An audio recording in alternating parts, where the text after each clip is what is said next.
Hello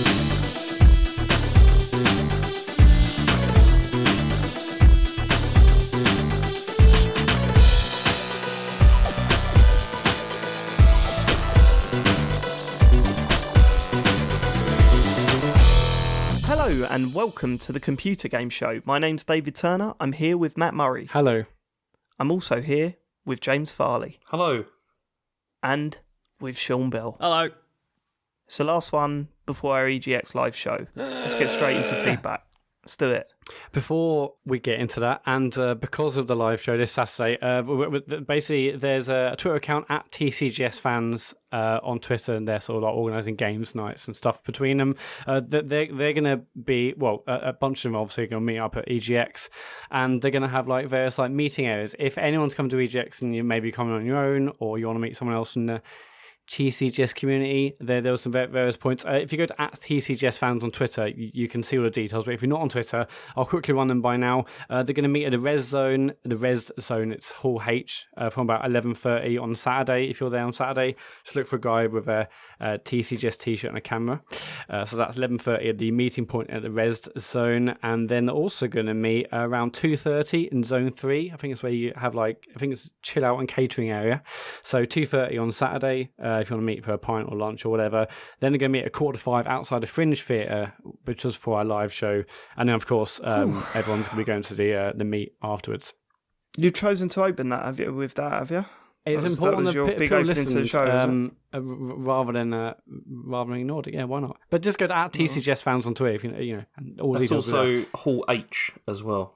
Hall H. Okay. Let's go to every hall. James, what was that? What was it? A correction? Did Matt say it wrong then? Yeah, he did. Yeah, it's there. Yeah. What did he say? Dropping his H's, and so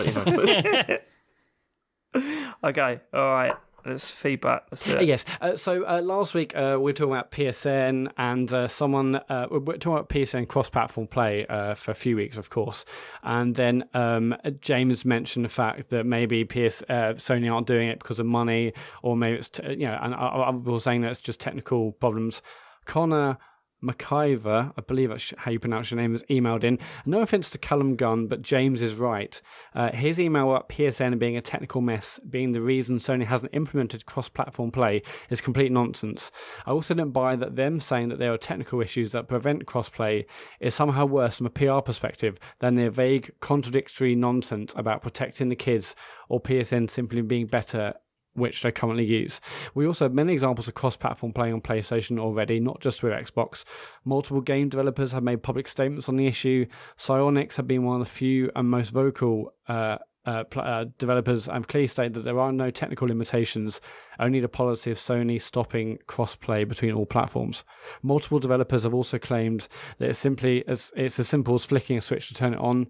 There is a recent example which shows this is most likely true. When Fortnite launched, there was a period of time when PlayStation and Xbox players were playing together. Epic claimed that they had accidentally enabled a setting on their end which made cross-play possible and was turned off. And really? cross-account... Yeah, I do remember actually. Scientologist also tweeted, I think a Scientologist mentioned about... it was Aaron Sutton, very few on Twitter. Yeah, he mentioned, do you not remember that weekend where it was cross-platform for a weekend? Anyway, so that happened... But that seems like... That's mental. Like, well, I mean, if this is such a strict rule from Sony, it's as easy as just turning it on at the developer's end. Yeah. That don't seem right to me. Well, yeah, I mean, that's what they've said. I mean, who knows how much work actually went into it, but the fact is it has happened accidentally, in inverted commas, or not, but it has happened. Also, some politics going on there. Cross-account stuff's also worked since the PS3 and 360 days. Things like EA and Ubisoft accounts can be used across platforms, and Final Fantasy... I think that's Final Fantasy 14 players can use the same character and carry over progression and purchases between PlayStation and PC. So the policy on Epic accounts seems to be new, and all these policies seem to be financially motivated, nothing to do with technical infrastructure. I hope that wasn't too long. I see, because I find that hard to... I mean, I see what you're saying, mate, and there's every reason why you could be right. I just can't take that as gospel. Because for starters, I mean, the examples you gave, there's a difference between passing a save between two players and actually playing with someone online I mean, I don't know the ins and outs of it. I'm not a technical guy either. I don't know this shit, but I wouldn't write off everyone's excuse because I mean, yeah, it's an odd one. I find it hard to believe that it's as simple. We accidentally pressed the option to allow it. Like I didn't believe that. They'll have put work into implementing it, thinking that Sony would roll over at some point, and then forgot to disable it. Yeah, it's not like they were trying to prove. Like I mean, if someone said to me, and it would probably be an Alex Jones type, said to me what they were doing was actually trying to prove that it is possible so they can go public with that news and try and shame Sony into just turning it on. But I don't know. There's we're not hearing everything. Keep whatever. Go on. Awesome. Jake at Jake Invaders on Twitter. Lol Matt. Spoiling a part of Spider-Man that Insomniac have been keeping secret for years. About 2 minutes into his impressions of the game, Dr. Octavius was supposed to be a surprise character who was purposely held back from all marketing. Yeah, I didn't realise that. Nice one, Matt. Well, at first, I was going to rip into you about that, but then I've listened to so many podcasts that just talk about that character anyway, like it's nothing. And they seem a little bit more knowledgeable in the Spider-Man universe than we are, so I don't think it's that much of a big deal. I mean, it's certainly not heavy rain. I don't care. I don't think. Yeah, but you're not a massive Spider-Man fan, are you? Sure. Not a huge one. No, like I'm thinking. I think I said last time I might get this for like Christmas. Like I know Matt was saying it'd be a good Christmas game. Yeah. I'm not like fully pumped about it, but yeah, like a very common and main Spider-Man character being in the game in and of itself. That's not a spoiler to me.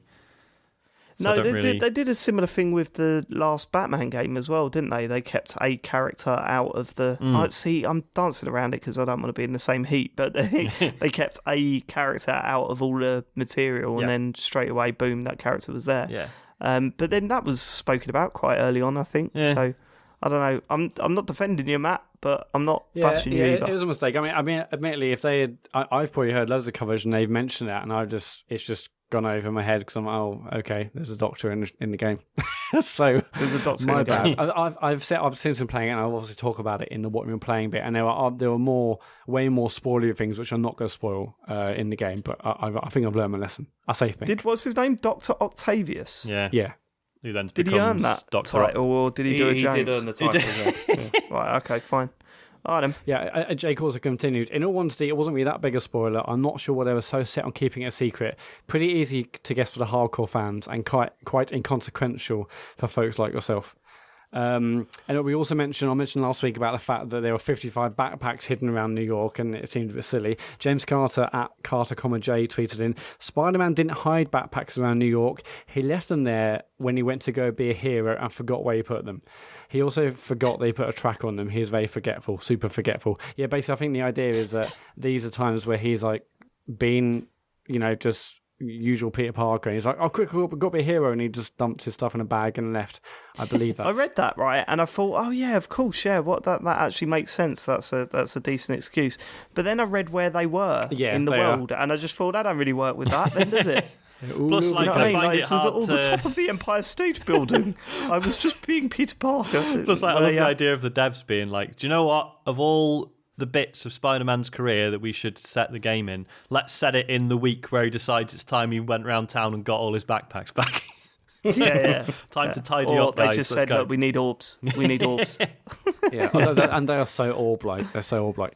To be fair, I mean, it's pretty cool. And I've heard that the stuff in the backpacks is it's really cool stuff, like little nods to old stories and stuff. So I'm not ragging on the game. I'm genuinely not ragging on the game. And I think a few people thought we were quite negative about the game last week, but I don't think we were. I mean, we're going to laugh at shit like that, but I've not played it, so I've got no right to be negative about it. Yeah, I am going to talk about it more. Much to Barry Mitchell's annoyance. Hope it's only 2 hours at manage of Spider-Man. I don't feel I can manage a second week. Unfortunately, Barry, for you, I am going to be talking about it a little bit more later. There was also a follow-up to that Spider-Man proposal story. basically someone asked Insomniac to put a proposal in the game. I think the sign said like, "Maddie, will you marry me?" on one of the cinemas in the game, and then the story was basically it's the saddest proposal ever because it was a no. Well, the person, the woman who was the I was going to say victim of the proposal. She sort of come forward and basically said that the relationship wasn't really working anyway, and she told him in July that he had a month to to sort things out. It didn't really happen. She wasn't really into games. It also really wasn't the way that she would ever want to be proposed to, because she's much more of a private person. And so it's sort of it wasn't quite literally. Well, I mean, there was heavy allegations in that. Yeah, because the other thing was that supposedly she'd run away with the guy's brother, right? Which that's not true either. She's like, no, we're mates. That's it. Wasn't there allegations that he had anger issues and took it out on her as well? I mean, I missed that. He had violent outbursts. I mean. Jesus. But by the sounds of it, he's a total prick. Yeah. So, and I mean, this is the thing, isn't it? You forget, being relatively well-adjusted, when you hear about, sort of a grand public proposal like that, you're like, oh, that's really sweet. And you forget that actually such a thing could be wielded as, a power move. And let's put her in a situation where she can't possibly say no because it'd be too embarrassing. And this is it. And I mean, I read the what do you call it? The article, and they made a good point. And I mean, it's a strange thing. The article was a little bit too judgmental on when talking about proposals. They were saying you should never do a big public proposal because you're putting your other half in a spot where they haven't got the opportunity to say no or whatever. Now, I didn't. Mine was quite private. We did do it on a beach, but there was no one around. I found a private place to propose and stuff like that. In December. I'm not necessarily. I would never do a big public proposal like that. But I wouldn't necessarily say that it's bad to do that because I think it depends on the couple and how well they know each other. Yeah, for example, I know people who've had public ones and they fucking loved it. Yeah, exactly. Yeah. And I know that my wife wouldn't like that. Yeah. And I know the fact that she was going to say yes because we'd been talking about this. But, we'd been together for 8 years when I proposed. So it was kind of like, you know each other. So a blanket statement like that I don't think really works in this situation. But I understand the point. The point is that if you don't know your wife-to-be, your hopefully wife-to-be, well enough to do something like that, then that could be just a massive, horrible situation that you're putting them into, and that's not a good thing to do. But really, I mean, ultimately, what I got out of that follow-up argument, and I've not seen if he's responded yet or not, because who knows what the truth is out of all this. But based on the information that's been put out there, he sounds like a total fucking prick, and if I was working for that place, I would have just immediately replaced that thing. He was like, no, leave it in. I'm going, no, mate, no. Yeah, this is, and it's also quite sad because it will stop people doing it in the future. That's like that's you the approach thing. a dev, they're like, no. It's a shame. That is quite sad. Insomniac took time out of the development to do that for someone, and now it's all sort of backfired. And anyway, let's put that. Never do anything nice for people. That's the lesson here, isn't it? Yeah.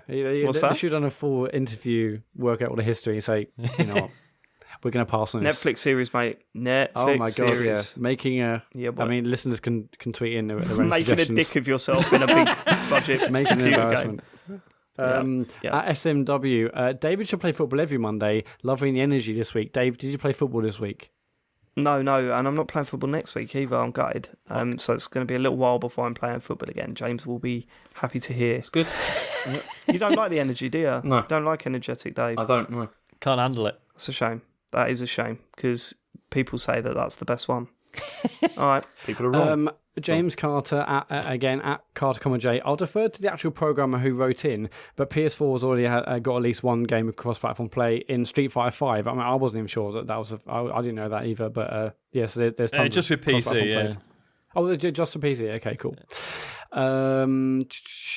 So Kieran Lass on Discord. So last week Sean mentioned that he has been playing Destiny and he realised it hadn't actually turned HDR on, and when he did, his retinas fell out. Kieran responded at 1:30 in the morning. So I just had to jump out of bed at 1:30 in the morning because you found HDR settings on Destiny. I've also never turned it on, and I've been playing the game consistently since release. Unbelievable.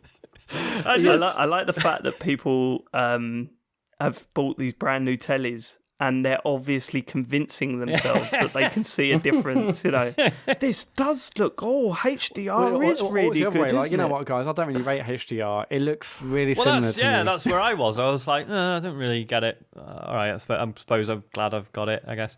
And then, didn't realise you have to turn it on game by game. So anyone listening to this, if you've got a 4K TV, look in your settings. I know when I got mine, I had to turn it on like in the actual sort of Samsung like OS, but I mean, there's a good chance I never turned on for Destiny either, but it looked pretty stunning. But so if you're playing Destiny, at the very least, check in your settings and turn HDR on. I don't know if you guys have found this. When I was explaining it to my wife, like the difference it makes, and I was like, you've seen lights on a TV, you've seen like film footage where there's been lights on the screen, and they look like lights. Now they actually look like lights. Now they feel like lights. Mate, honestly, whenever I get a new TV, it's just... I mean, Joe will happily sit there and watch standard definition television. And I'm going... That upsets me, We've got HD version of this chat. I can't be bothered. It's like, well, what are you talking about? This looks horrific. Chen does that all the time. I tell you what I did the other day. I've actually pulled out the aerial from the TV to force her to have to use the. I know one better than that. My friend, I was going to say our friend. I'll stick with my friend Sam White. Actually went through on his Skybox and like hid all the standard definition channels because he was fed up of his other half reading them. Yeah. Yeah, Jill's always been the same, but this week is the first time she said, I do notice a difference between 4K Netflix and standard definition. I came in and I was like, what the hell are you watching? And I genuinely thought it was like a 70s clip show. And then I looked, and actually, no, I think that's a modern character from EastEnders. It was like she was watching BBC One on Virgin, but standard definition. It looks so like dirty and grainy. It was like something from the 70s, like an old like Talking Heads I Love 1972 show. It's insane. But now she's like, no, I do see there's a difference between that and decent HD. So it's finally happened. Is she saying that because she sees a difference, or is she saying that because she just wants you to shut the fuck up? No, I've given up. It's been years. But I do say, I do generally say, come on, you're on the wrong channel. But it was ridiculous. It was ridiculous when I came in. I think she offered this information up on her own, I swear, but who knows? Okay. Last week, there was a Nintendo Direct. We're going to cover that in the news, of course. But Have you contacted, the developers of Spider-Man and said, could you put a notice in your thing that says, is this 4K, Jill? Yeah. 108, Jill. Oh. So last week was a Nintendo Direct. We're going to cover all the announcements in the news. Is it worth going into this now? I guess. No, do it in the news. Do it in the news. No, don't do that. Well, I don't know, because none of the feedback's about the content of the Direct, right? It's just about us doing a little commentary. All right. Well, everyone's basically reacting to James's reaction, but also Rob McElroy and a couple of others asked if we were going to turn it into a podcast. So basically, we basically live streamed Nintendo Direct and basically talked over it on Twitch. We never really anticipated turning it into a podcast, mostly because it's us just going, and oh my god. It doesn't matter. People want to be able to hear. I mean, why didn't you do that? Why didn't you just say the audio? I think it sounds like a terrible idea podcast? Because, like, putting it on YouTube maybe, although I assume you'd get a copyright strike. Yeah. So I put it's all on YouTube to watch, but there was a lot of dead air. It's all on YouTube, but people like to hear just the audio. They've seen the thing, so they know the visuals. They know what's come on. They just want to be able to hear it without having to have the YouTube. I think way more people would just be like, "What the fuck is this? Why have I downloaded this? This makes no sense." Yeah, there's no way. Disclaimer at the start. I mean, I'd have put it out if it was my decision. I'd have put it out. I mean, we all really enjoyed it. I mean, at least I did. So I think we could definitely do it again. So maybe we'll be more mindful next time. But I'm not sure if this one's going to work. I mean, I don't know. But I disagree. I'd have put it out. I mean, I wouldn't just put a random podcast on the feed, Dave. I'm not an idiot. At Nick Parton, Farley does his first ever reaction video and he knocks it out of the park. Were we ever in any doubt? I thought we said we would talk about this in the news. Then move on. Last week, eagle-eyed listeners may have noticed there was another surprise drop on the podcast feed this week. James and I did a very special, the first ever episode from the Computer Game Show Network. Did an interface. There was an Apple conference. James and I love talking about it. We thought we'd record it and we put it out at Tendo Pete. Oh no, so Tender Pete, which is at Pete Beckett1 on Twitter. Holy shit, interface dropped this morning. Thanks, Matt and James. Can't wait to hear this. At Jake Invaders, is David Turner's not fuming that interface is masquerading under the TCGS banner? He's actually enjoying the episode though right now. Pete Haynes, holy shit, I should have tweeted asking for money yesterday instead. I didn't know stuff came to on Twitter. I tweeted saying, you wanted it and we bought it. Here's interface. And Athene Allen tweeted, wanted it is a very strong term. Indiana 747, who wanted it? Name and shame. Leon Cox instantly deleted it. And you know, it's very up and down in terms of feedback. One thing I thought was interesting, at Leader Night, calm down, Matt needs to talk about Apple devices. When you get fan money sent in from TCGS, remember Matt gets less than the others. Not quite sure. Not quite sure I agree with that. Everyone's basically blaming me. Futile exercise, he timed this so you couldn't tear him to shreds on the next pod because of tonsillitis. Use spoiler bot if necessary. Blatant misuse of power. I mean, everyone's basically blaming me. Which is unfair. It's unfair to do that, but yeah. Yeah, because I mean, whose idea was it? Really, Well, I mean, admittedly, it was my idea, but you did sign off on it, so you know it was. Yeah, it was a joint decision. Yeah, it's a joint decision. Okay. Do you have any thoughts? What was your thought process, James? Why did you think this was a good idea?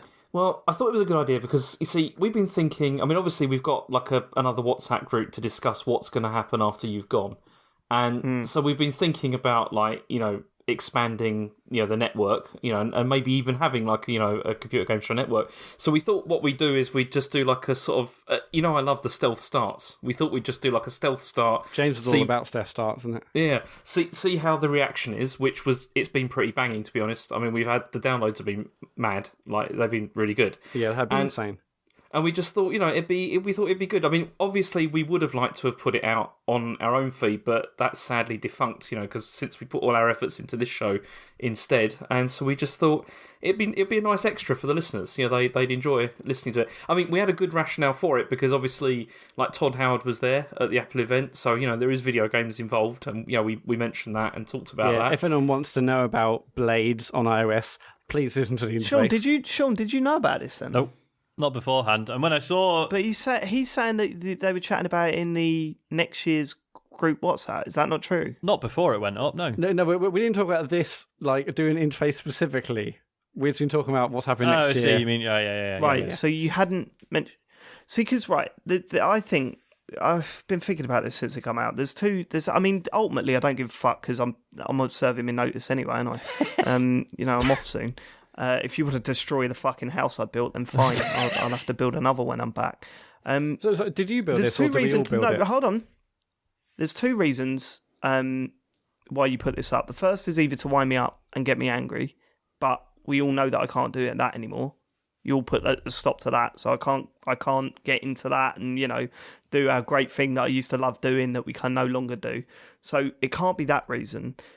The only thing that I can think of is that it's one of the most arrogant, disrespectful moves I've ever seen from people doing a podcast. Like, I don't know how you can even justify it. I mean, if you wanted to do it, then you wanted to do an interface or whatever. But for starters, to think that you can just do that without talking to anyone about it, like without saying, like, for example, Matt, how would you have felt had Sean just put a data beast up with his mates on our podcast feed? I think if that database was relating to Todd Howard's new game Blades, it wouldn't be something. And also, I mean, maybe you wouldn't have been angry that he hadn't even asked, or he just slung that up there. No, because he's just made the decision. It's totally different because listen. It's two members of the podcast here. It's me and Matt doing this, and it's like, you know. But you haven't spoken to the other two members of the podcast if you could do it or not.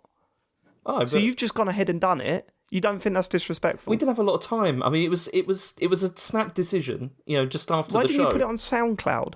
What do you mean?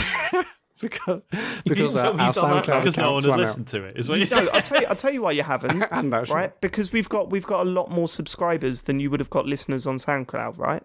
Oh yeah, of course. Yeah. That's what you've done. So you're trying to use the show that we're all part of to do this thing that I thought it was extremely disrespectful and extremely arrogant. That's my thoughts on the people process. have been asking for us to do an interface, and we thought, let's bring that show to the people. Let's bring it back. Let's bring the show to the people. Go for it. Don't stick it on a podcast where people will subscribe for the computer game show, and you're putting that on a feed that auto downloads that episode to their thing. I just think it's disrespectful towards the audience, and it's disrespectful towards myself and Sean. I don't know. It's free, and I don't think if they don't want to listen to it, as some people said, they just deleted it. It's fine, But it's like it's a nice extra. So fuck the audience, right? Is what you're saying? Fuck the audience. No, I'm saying we give the audience what they want. Sean? Are you all saying? But then why didn't you talk to us about it? Why didn't you talk to myself or Sean about it? What's your excuse for that? We thought it'd be a nice surprise, Because we've been thinking seriously about this idea of like expanding the show. Sean and I have both openly slagged that pile of shit podcast off, right, for years. I know, it's a shame, why really. do you think it would be a nice surprise for us? You might have think that, but other people seem to like it. So do you think you've got the authority now to just do what you want without discussing it with the rest of the team? Who are you addressing Is that where your head's? Is that where your head's at, James? No, are you addressing that to me or to Matt? You think both of you? You think you've got the authority to go ahead and do that stuff without talking to the two other guys that work on this podcast? I mean, yeah, I appreciate maybe we could have asked, but we've also thought it'd be like a nice little surprise for everyone, really. Yeah. And yeah, I definitely enjoyed recording it. I know some people, I think actually a lot of people enjoyed listening to it. It's a little bit different, and there's like a nice little Friday surprise. I mean, I don't know how regular it's going to be. So you're like, as I say, right? I've got what, like 3 months left, and then I'm off on maternity leave for as long as I can possibly drag that out for. And so Sean, you've got to deal with this now. Like to the point where this was a team effort where the four of us got involved, and with stuff like that, we'd discuss it and decide what was the best thing to do. Now these two have suddenly decided that they get to decide all that sort of shit. I mean, for example, I wasn't asked whether or not we should put that podcast out, the live stream out as a podcast. That wasn't discussed with me. Mm-hmm. They just made the decision not to do it. And I'll be honest with you, that would have been more interesting for our listeners to listen to than Matt and James just talking about Apple. So I don't think that's true. No, I disagree. So I think it never would Sean, worked well as a podcast. All I'll say is that I've got 3 months left, and if you want to leave when I leave, I totally back you, and I totally fully understand it. Because if this is it, if this is what you're going to have to deal with next year, we're just going to do this. Fuck Sean, we don't need to talk to him about it. That is absolutely. I mean, that definitely was behaviour. not the intention. It was Well, absolutely it was the not intention. No, You actively didn't tell us about content. it. Yeah, which we did. Well, why didn't you do that? We did do that. That's exactly it. Did you not listen to it? I did today. Fucking awful. We've had really good feedback for that. Yeah. Matt, from who? For how many people? Well, the people who 2 or 3 that felt us. sorry for you? Matt, you spent 5 minutes talking about how you wanted to buy a gold iPhone with a tan case. Yeah, exactly. Where's that's the good content there? It's content. It's not good content. In the end, I actually bought a black one and didn't buy the tan case. Sean, I didn't tell you this, right? I had a listen. And I mean, I don't really do Apple stuff, so I didn't get all the way through. And that's not your guys' fault. Although I did enjoy where you talk about not really knowing what you do with your smartwatches and then announcing you're getting the new ones and what have you. We mentioned notifications. That's true. Yeah, you did. Yeah. Anyway. I mean, I was... first of all, I wanted to delete it and then change the password to the feed. Right? That was what I was going to do. But then I forgot that Matt has set up the feed details to his own email and not the show email. Right, so he again, because he wants full control of everything. But all the details are in the doc I shared with you guys months ago. Yeah, but if I'd have changed the password, you'd just gone, forgotten password, and got it directed to you. We haven't got access to your email. Well, I guess we'll never know. We haven't got full control over that. The next thing I was going to do was just upload like fart noises, an hour's worth of fart noises, and replace the file. So when people downloaded it, it was just that. That would have been incredible. You see, that's kind of what I was... Because when I first saw like saw the whole like computer game show network stuff. I was like, oh, they're on the wind up. I'm going to listen to this, and it's just going to be like a joke episode. It's like, oh no, it's just a real episode of Interface. I know. That's what I thought as well. We took it. I mean, it wasn't a joke; it was serious. But we took it. We took it to the logical conclusion. So that's what the thing is then, Sean. Because that's what I was thinking. If it was a joke, then haha, a bit of banter for the show or whatever. I'm frustrated because they put a stop to my ranting. Yeah. So I can't do that anymore. Well, so we didn't put a stop to that. It doesn't really work. It doesn't really work now. Well, we didn't put a stop to the ranting. It's a shame. It doesn't really work now. Because you put a stop to the ranting. It doesn't really work now because that's all stopped. But we didn't put a stop to that. The listeners kicked off, and you backed down and apologised. How's that? Because you went too far like last time. It's I think we're going to have some off the record chat about that because we both know that's sad. It's not quite how it went down. But listen, it can't be that because of that situation, right? So it can't be, let's try and rib each other. This is actually one of the most disrespectful moves I've ever seen. You want to know my opinion on it? There it is. I thought you were fucking bang out of order. I mean, me, if it was a wind up on me, fair enough. Like you got Sean involved and you all found it funny, whatever. But to cut Sean out as well, that is fucking low. It's low. Well, we thought. So you're taking a position now that you get to decide stuff like that and not tell the other people that are on the podcast. Well, that's we your figured, stance. Sean probably wouldn't want to be involved because he's not into the Apple stuff and everything. We thought it'd just be, we could just bang this out quick. It'd be a nice little surprise for listeners and listeners that used to listen to Interface, of which there were some, and it'd be like a nice little treat. And then we move on, or we do think about expanding the network. Like having extra shows and stuff like that. Yeah, I mean, we do want to diversify our portfolio. Moving into like 2019, this network could. I mean, we did it for I would never ever stop you doing that. What else is going on the network then? Well, I mean, we haven't. I mean, obviously, I haven't fully planned this yet. We're thinking like we could do like if someone might want to do a cookery show, and that'd be called the cookery show. So maybe something about movies, maybe called the film show. I don't know. I mean, definitely like some sort of media kind of thing because it fits with the video game stuff. I mean, they've all got them, haven't they? There's all these. They all do like we're like a culture thing now, just not video games. So we can have loads of stuff like that. It's the culture show. Yeah, I mean, I've genuinely had someone from Apple contact me saying they really enjoyed it. So yeah, that's good. I don't know if I believe that. So, no, he works in the lead store. Someone from Apple. Listen, it doesn't matter. Come on, listen. Yep. I would never stop you doing whatever you want to do next year. Right? I'm gone. As far as I've said to Sean. We were talking about, what's going on next year, and I said to him, I'm not involved. I want you to do exactly what you're comfortable with. I want you to do exactly what you guys want to do. That's all cool. You go for it, and I will not be stepping in. I'll be stepping out the WhatsApp group. I'll be, not getting involved with that stuff. I'll still listen to the show because I love hearing you guys' podcasts, right? And I'll be sad that I'm not on, obviously. But I'm not involved in the running of the show. It's all over to you guys. Which that's it. That's the way it was. When Sean wasn't on the show, he stepped away from it, and we just did our own thing. And that's the way it should be, right? I'm still here. You ignored me. Sean is not planning on going anywhere, and you ignored him. And if you want to know my opinion, I think that's out of order. Okay. All right? Yeah. Fine. Now, I mean, it's water off the duck's back for me to say. I'm working my notice. I'm clicking my heels, mate. I can't wait to just stroll out of that door on the beach and watch the house crumble behind me. But right now, I was just a bit. I just thought it was really bad. So, well done, boys, and Sean. God knows what you're going to do next year, mate.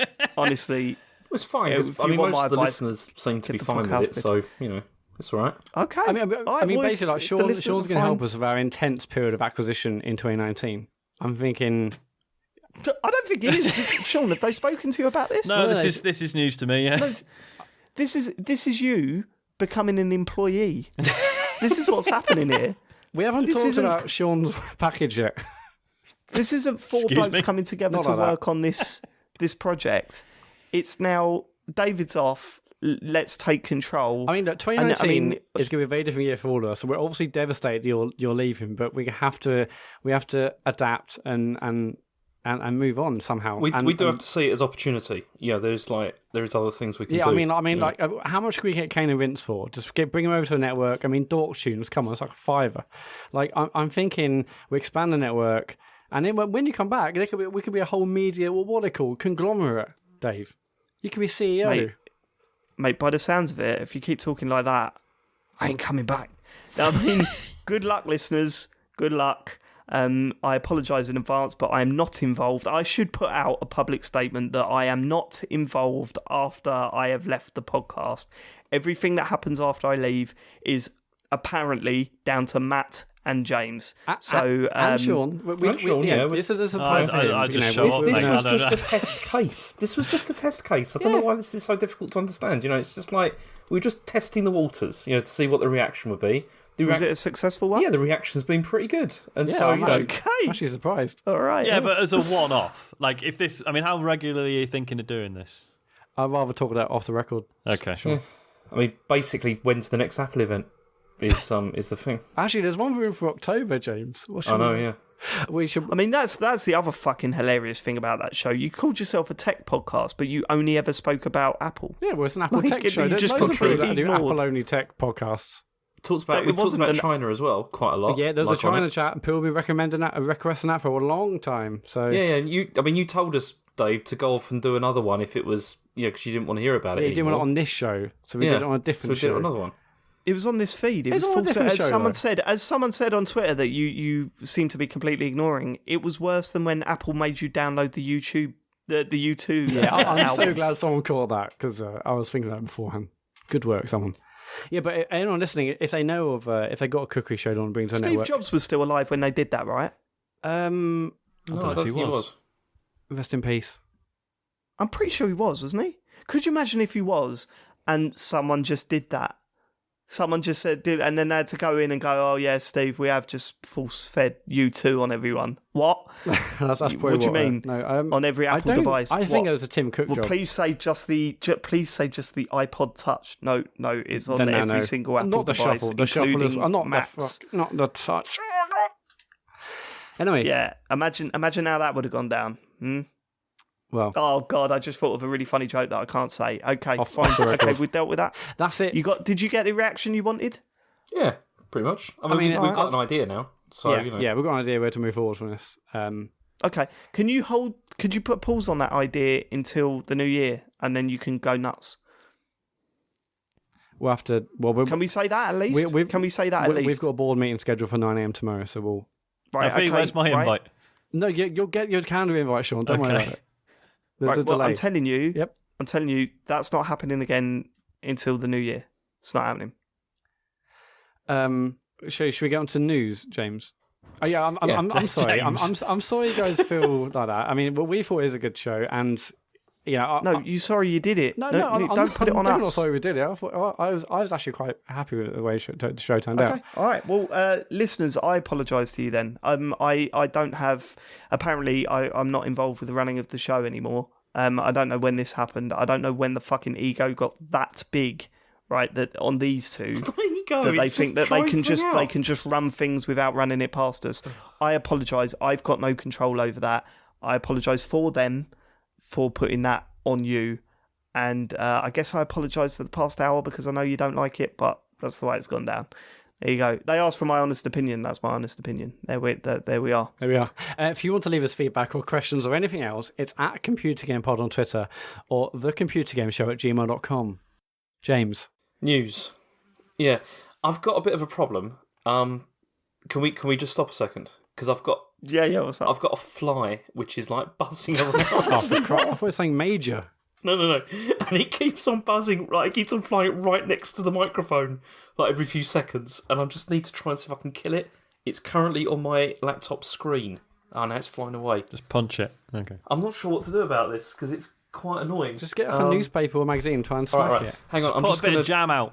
I'm just going to smash it. Yeah, just get us a jam in your office. Yeah. Wait. I'm just going to try and see if I can get it. Hang on. Does he know the secret technique for killing flies? What is a secret technique? Land. You move your hand towards it like really, really, really slowly until you're dead close, and then you just bap just it. Land on something. God, I might keep it in. One of those little plastic cans on the thing. That's what. Or my dad just has tons and tons of fly spray. Matt, just clip this bit and put it right at the start. At the start or the end? The end. Yeah, the end. Yeah. I'm just going for his file. This is great. I hope it's a 5 minutes of intro. Oh, fuck.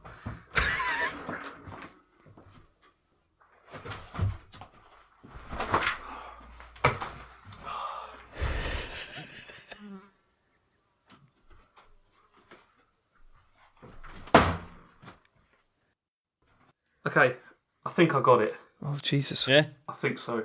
Yeah. That's going to be a great Now, were minute, you isn't just it? trying to replicate Joypod moments? No. that was Is this what you're doing now? Is this where you're going? What can we do to be a good podcast again? Because we've completely fucked it. The famous fly moment. Yeah. No, Just put that out as an episode. It's like Breaking Bad. Oh my god, yeah. proper annoying that was. We good, James? Yeah, I'm good. I think it hasn't re-emerged, so I think I might have It's got only it. a fucking fly. I know, but it's really annoying because it was buzzing around the microphone. I'm just don't. I'm going to get complaints, aren't I, from people saying, "Oh, what's that buzzing That'd be noise?" so funny. Okay, shall I start the news then? Yeah. No. All right. Start news. Okay.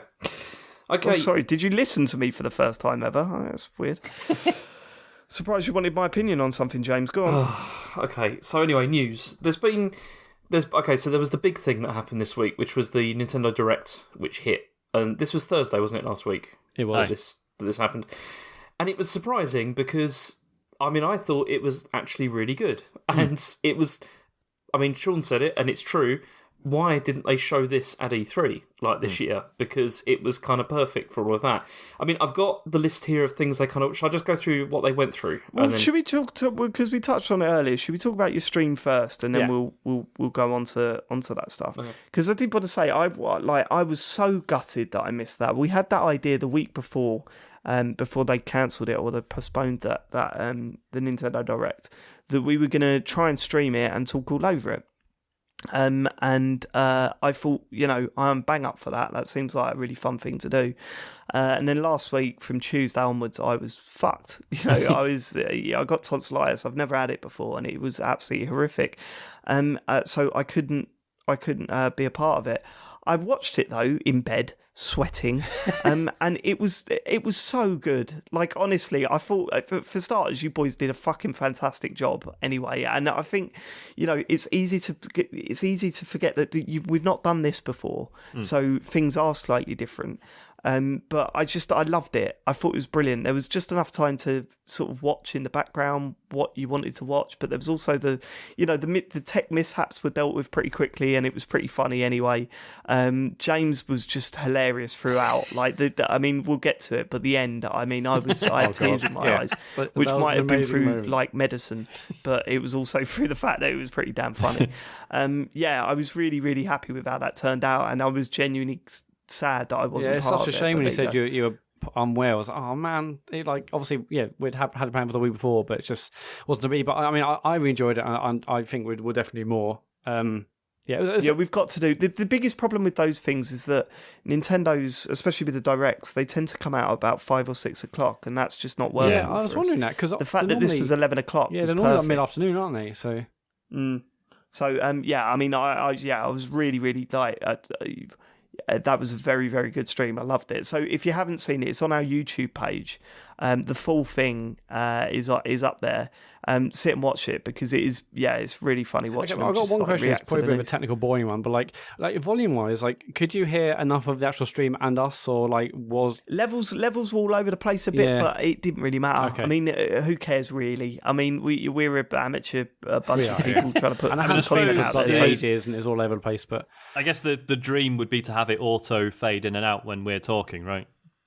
So that if there is a bit where we all just want to shut up and listen, then it fades. I think that can be quite distracting. Do you reckon? Actually, okay. I can, because when there's small gaps, when it like quickly raises up and raises down, that's quite distracting.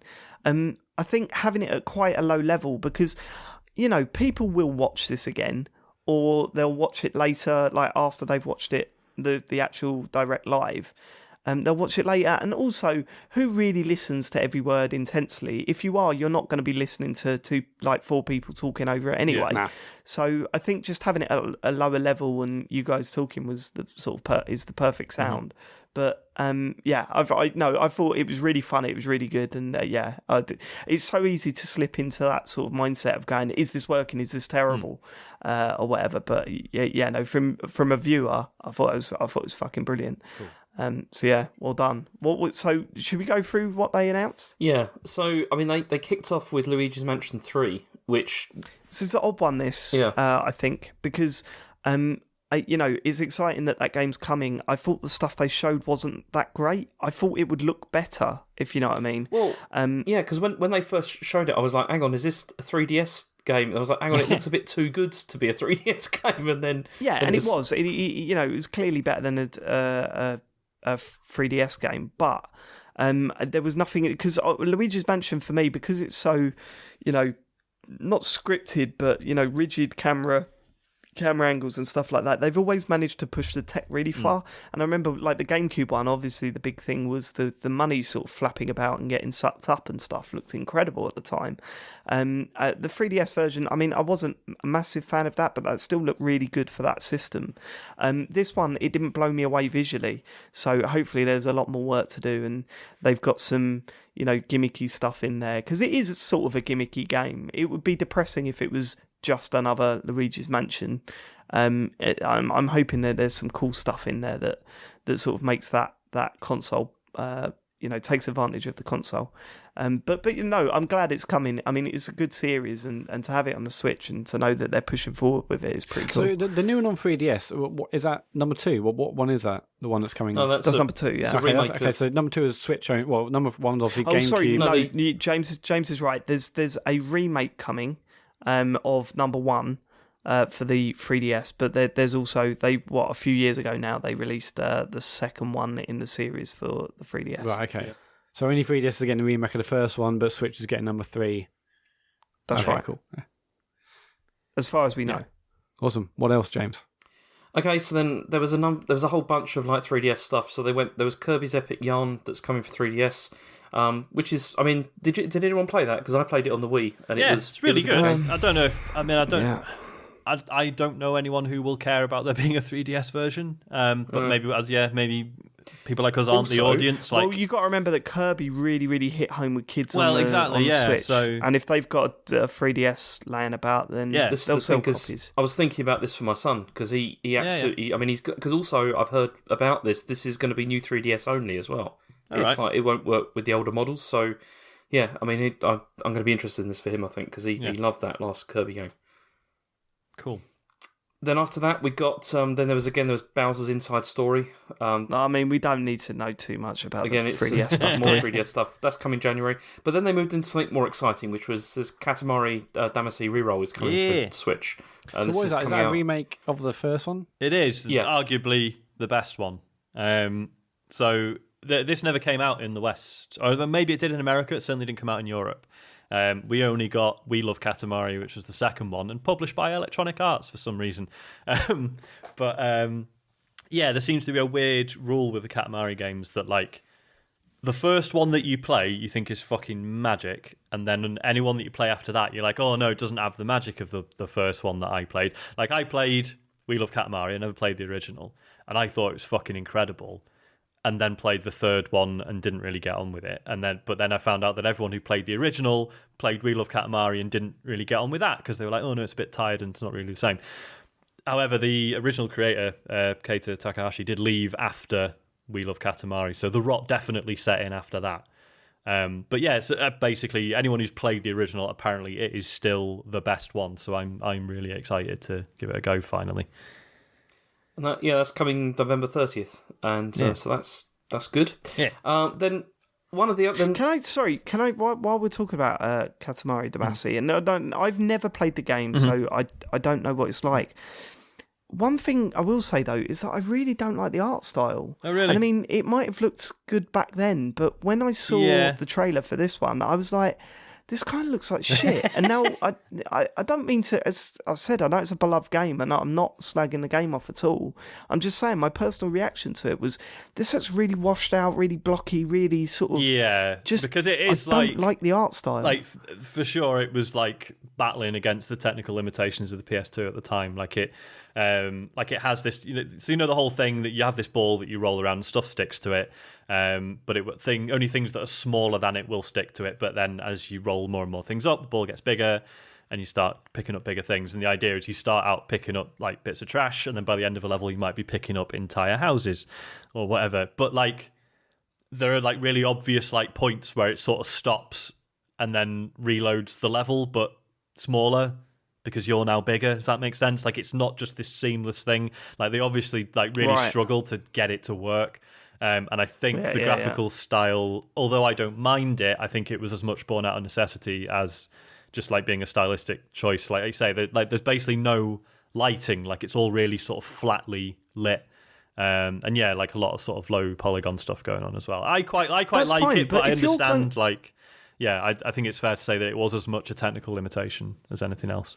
But if you're going to re-release, like, so isn't this a perfect like chance to just especially when stuff? So much of what is, or what might be considered wrong with it, is the lighting. Like, you can just fucking stick a new lighting engine in but there I without... bet the game would look so different with an actual lighting model in there. I mean, maybe, but then give people the choice.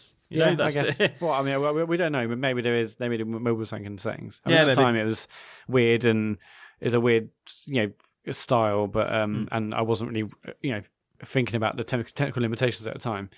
Mm. But yeah, I guess it is a bit weird. But I think also it would just totally change the look of it. Mm. Who knows? Yeah. All right. Okay, and then the next thing we had was this is... we kind of knew this was going to happen, but they did the new Super Mario Brothers U Deluxe, which is coming to Switch in January. We did. It looks all right. I don't know if I'll buy it, though, because, I mean, I have got a son that's obsessed with Mario, but at the same time, we played through that game. All right, it's got the DLC, which is pretty cool, but, it depends on the price, doesn't it? If they're going full whack with this... Oh, they will. Then no. Well, how much was like Splatoon on Switch and other games that are being re-released? Have they all been full whack? Don't even get me started with that. That was ridiculous. It's Splatoon 2. But the better one arguably wasn't quite a full sequel, but yeah, it was. Well, not only that, it come out at a budget price on the Wii U, and Captain Toad's thought it could, doesn't it? The Switch re-release. So there's a chance, but again, that was a budget title on the Wii U, wasn't it? Captain Toad. Yeah, it was like 30-ish. Yeah.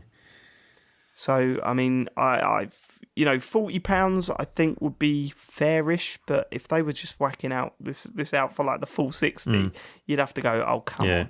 You know what I mean?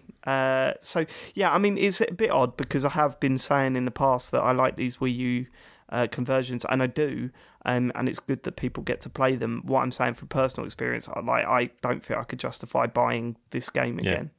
I mean, I never played this on maybe Wii with U. 3D. Same. I never played it. Mario 3D well. Would you recommend it to someone who hasn't played it? If you've not played it, then buy it, Matt, because it is a really, game. really good. Yeah, cool. Yeah, it's a good game. Although, to be fair, if you found the 500 Moon Challenge hard in Super Mario Odyssey, this is much, much harder. I wanted to get that done quickly, so maybe I'll be less precious about this. Okay, we'll see. Okay, I'm gonna. Hey, hold on. How are you getting on with Yakuza, Sean? Why are you doing this? Just asking. No, I haven't played it this week now. Oh, right, okay, go on. Don't worry, I've got plenty of Yakuza chat later. That's fine. I was just interested to see how Sean was getting on with it because he loved it so much. Go on. All right, I'm not going to do the online stuff because I'll get to that at the end because it fits in with some other stuff. But the Pokemon team, apparently their next game is a monster RPG called Town, which they showed. Well, it was a code name, wasn't it? I like that. Working title. Town. You said this on the stream as well, and I thought it was funny. It's like they can't keep that title. I mean, why show it off with a working title, and especially with one that, I mean, it's going to be hard now to rename it because everyone knows that there's a game coming out called Town, but also you're going to release a game called Town. What are you doing? It's like there must be absolute shit in it now going, what do we do? Do we just like completely ruin the marketing that Nintendo's put out there for our game? Or do we release a game called Town? Jesus. I think I was the only person who was like, oh shit, does that name mean it's one of these just nice games where you don't really have to do anything? But no, it's not. Yeah, It then is it like showed the combat turn-based appeared. combat. So, nah.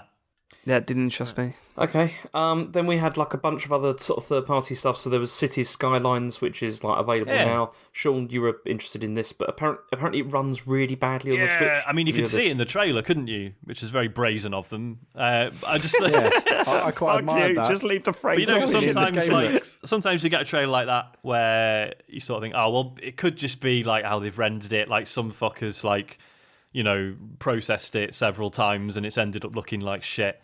These things happen. Who would actually put a trailer together where the game's clearly running at about 15 frames a second? No, that is just a thing. Apparently, once your city reaches a certain size, it just starts to creak a bit. I mean, you could argue Is that the same docked? it's worse on when it's docked. Apparently, yeah. Oh god. I mean, you could argue the style of game it is. Does it really matter? But it's still nice to have a nice Do smooth you know Yeah. what, Sean? I'd love to find anyone that complained about the frame dropping in that game, right, and the fact that it was in the trailer and stuff, and see if they complained about the downgrading of the visuals for the Witcher or something. Just saying, look, listen, which way do you want it? Do you want us to show the frame dropping in the trailer, or do you want us to fucking lie to you? Your choice. Yeah.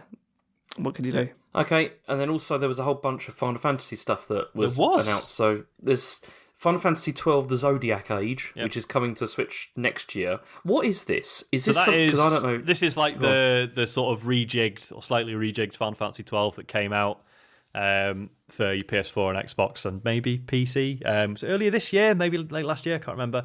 But yeah, just basically. I don't know if they like improve some of the textures and stuff, but I know there's like slight gameplay tweaks, little quality of life things, like being able to just fast forward the game. I mean, if your game is designed in such a way that people feel the need to fast forward it, maybe that's something worth revisiting in and of itself. But I mean, it has a workaround, fine, I guess. But yeah, people seem to really enjoy that.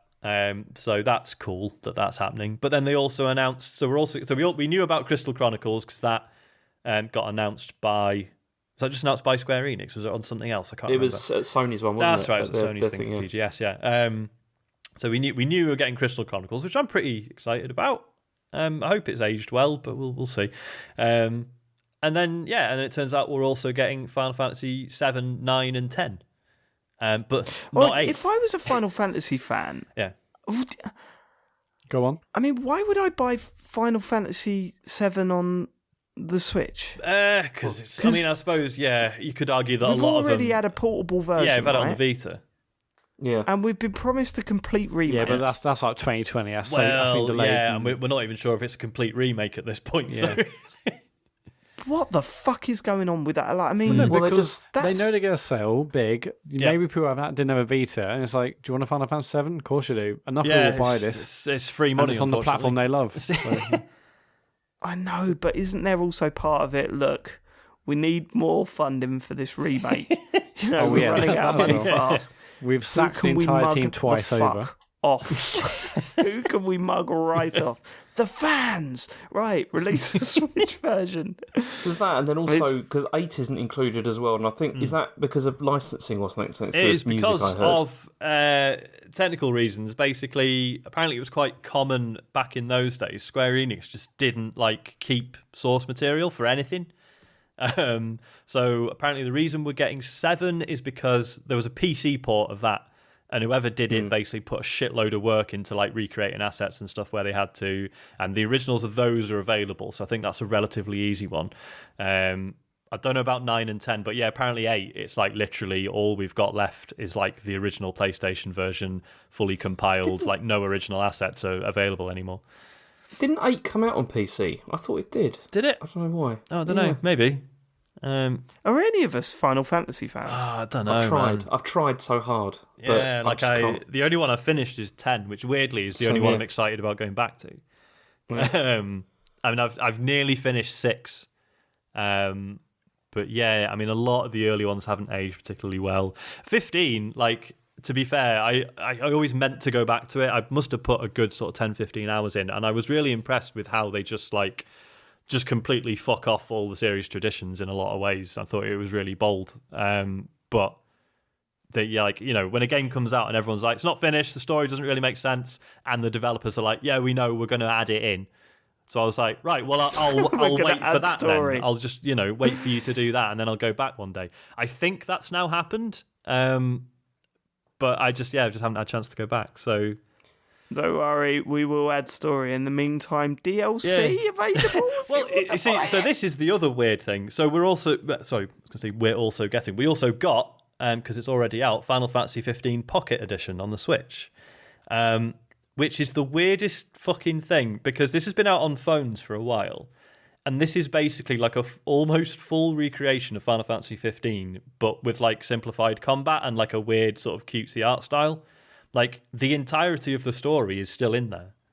So, and like I've seen people on Twitter being like, "Yeah, this is just a version of Final Fantasy 15 that I'll actually finish because it's it's on the Switch, and I still quite like the combat, and the story's still pretty good." So it just suits people better, which has been really interesting. And it's only 15 quid. So I'm sort of considering 15 that. The one with the car in the desert and that? It's, yeah. Oh, right, okay. But it's basically, in weird. loads of ways, it is the same game. And I was like, fuck it. Like, that's insane. That they just... What a cool way of doing it. Yeah, it's... Because Final Fantasy 15 took fucking years to make and cost shitloads of money and probably lost shitloads of money. So who greenlit them to just go, oh, well, we're going to do it again, but slightly differently for a new form. I don't know. It's fascinating. Is that the one that looks like pop characters? Yeah, they're like it's like Funko Pop style or chibi sort of characters. Yeah, isn't it? because I saw it and thought version of that. This will just be like a totally boiled down version. No, apparently the full story's still in there. It's there. Sean, do you know how much was it when it came out on Android and stuff? I don't know, because on Android it's shown as free but with in-game purchases, which I never looked at, so I don't know, because it's supposed to be 25 quid or something on the Switch, right? But it's about 25 quid on the. But it's currently discounted. Final Fantasy game on mobile, and it was $20.99 at the time. I was like, who's going to pay this? So Square Enix have always been fuckers for that, because I've always wanted Final Fantasy Tactics on Android, but that's always been about 15 quid. Which is an amount worth paying for the game, wanting but to charge for content. Yeah, imagine that. Do you know what I mean? Though it's all so out of the realms of normal mobile game pricing, but they know they can get away with it. But then they've also done really well with free to play stuff as well. So I think they know what they're doing. Mm-hmm. All right. Okay. Next story. Okay, and then also next thing. we got a bunch of just digital board games like Settlers of Catan, Pandemic, and all this kind of stuff. Don't be like that. These are good games. Yeah. I'm sure they are. There's only one board game I'm looking forward to on the Switch, Sean. Get ready. It's Mario Party. Yeah? All right? Yeah, I bet that's going to piss you right off. They also showed Mario Party. And did. Yeah, and then... Well, it's good. I'm up for that. I just think Harry will love it. He's well into board games. No, I mean, sorry, not Catan. He's into snakes and ladders and shit. All Would right? Harry be into an update to Munchkin? I don't know much about Munchkin. I gather it is good, but that's literally all I know about it. Carcassonne though, Carcassonne's great, man. Excited about that. Okay, I'll take your word for it. Right, next. Yep. What else did they announce? There was some other stuff. There was more card game stuff and all that. But then they did a special Smash Brothers Ultimate Edition console that got announced. Yeah, there's they're doing one of them. That dock looked alright. Yeah, I mean, fair play. If you're well into Smash, then there you go. You got. And then we had the Animal Crossing incident. Oh my god! Which it will go down in history. This moment. It was. This was pretty funny. It was. Well, what was bad about that was that all of that was. Nothing? It was genuine. My feeling about all of that was genuine as it was coming out, and it was genuine horrible. breakdown. Yeah, but why was it bad? I mean, it was fucking hilarious. So they knew exactly what they were doing, and you completely got mugged off by Nintendo. I know, because the thing is they've done this so many times before, and then there hasn't been a happy ending to it. And so that's why I just thought there's not going to be one this time, and they're just taking the piss at this stage. Well, the thing is, though, James, right, is that you're a fully grown man, and you were getting angry at the fact that they were putting a character from what is essentially a DOS about game for children walking into Smash Brothers, you were saying, fuck you, this is the worst thing they've ever done, said James Farley, a man that owned a Wii U. I mean, come on.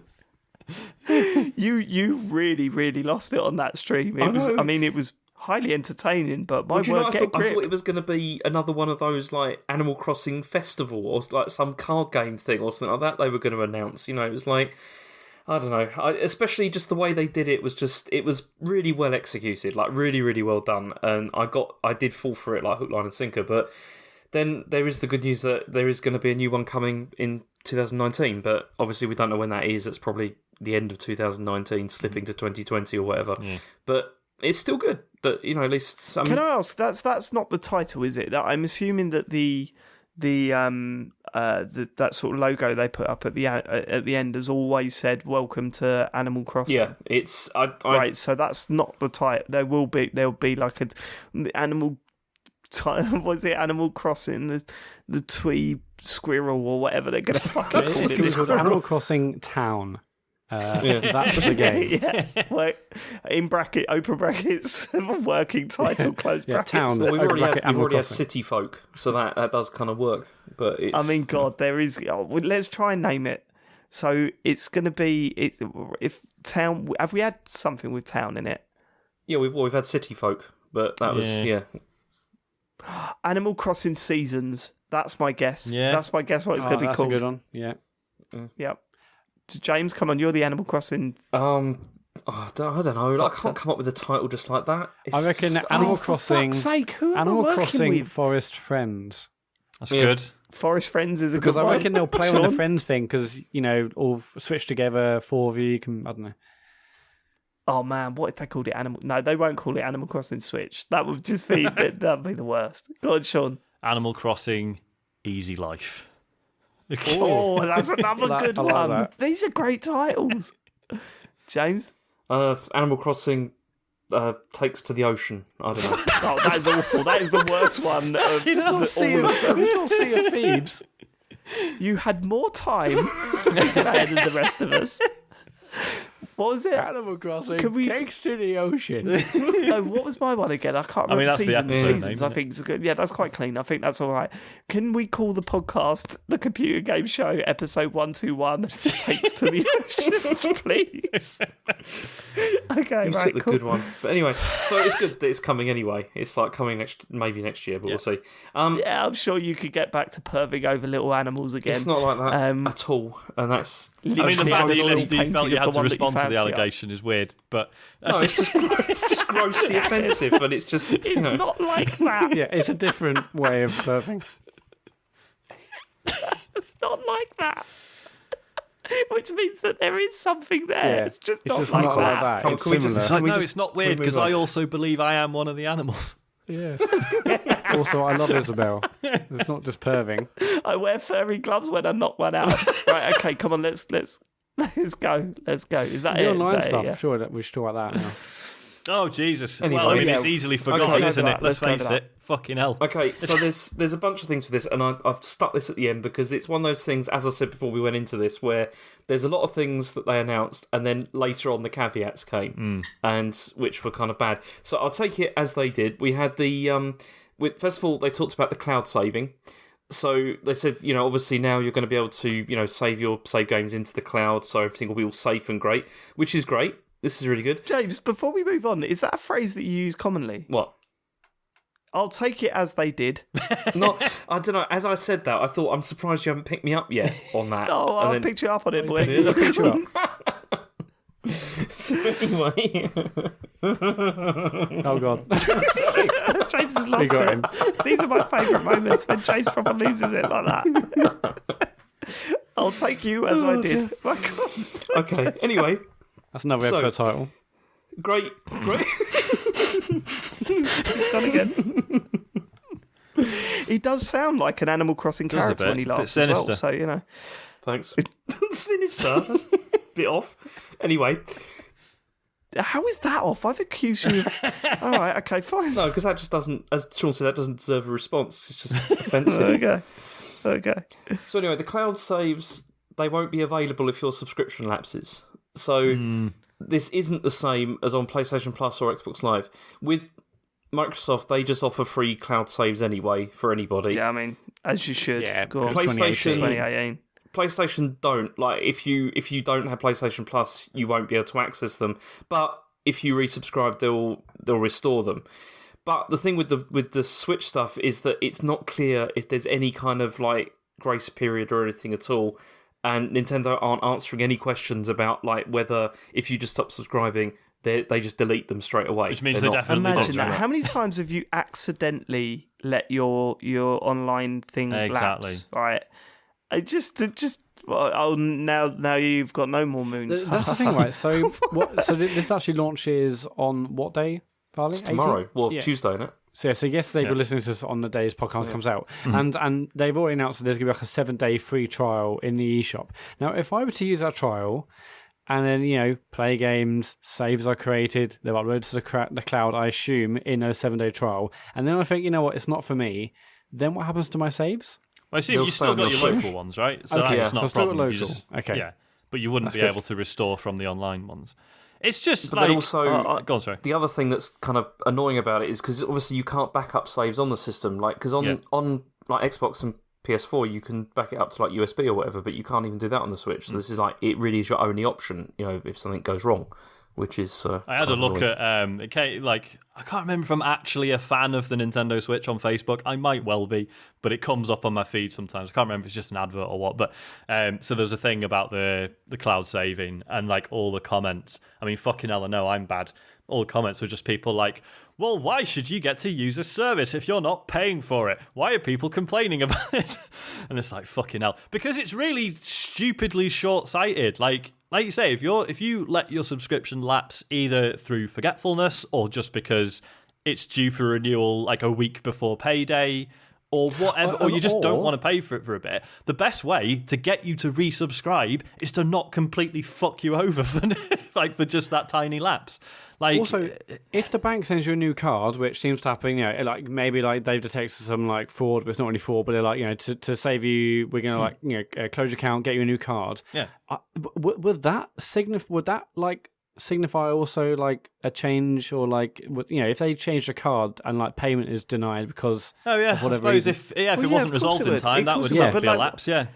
Well, but my point is this. I mean, it summed it up in that video during the direct, where one of their plus points about getting this was, hey, when your console breaks, you won't lose your saves. And I'm kind of going, well, fucking no, you shouldn't. Regardless, we shouldn't have to pay for that.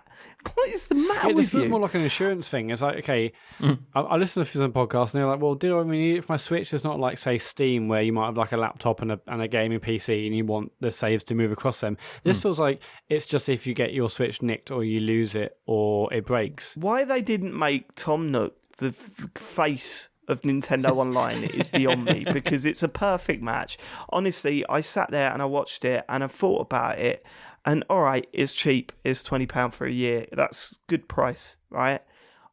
I've got zero reason to buy this. I mean, instantly going into it, I was like, well, I might as well get it. I've got zero reason. The one thing that might have convinced me is the game library that they're offering up. But it's all NES games, and I don't want to play NES games. I don't want to play them. I don't think that they work. I mean, I know people are into retro gaming, and if that's your bag, then this is all But cool. Dave, But for you me, do know they're offering I you don't the think those chance to games are buy very- some controllers for £50. Yeah, Fucking this is it. I mean, it's it's this stuff, isn't Yeah. it? It's I feel that I've got no reason. The only reason that I might want to do it is A, for Rocket League, but right now, all my Rocket League time is going in on the Xbox. Otherwise, it's wasted XP for me, so I'm not doing that. Or Splatoon, which is a game that now becomes pretty much redundant for me. If I don't pay £20 for a year, which would be worth it, but I've been playing that for a long time, and it's not really worth. So until there's a game that really works online and that I really want to play, I'm not going to buy this, because my impulse is to just get it because A, it's not that expensive, and B, it lets you play games online on the Nintendo Switch. But when I really go down, like really drill down into what you're getting for your money, I'm kind of thinking I don't need it, so I shouldn't automatically just pay out for it. And I mean, SNES games. Imagine if it was like Mario All Stars on there. Fucking brilliant. £20 for a year for that. Yes, I'm in. NES games. Are you fucking kidding me? Dope. You haven't heard what the NES games are yet. Because I haven't. Hey, look, Excitebike's on there, which is the only NES game I've ever given a shit about. So I'm all right. But okay, fine. but not for 20 quid. But really, am I gonna? It's like there's nothing there that says to me, oh yeah, you should get this.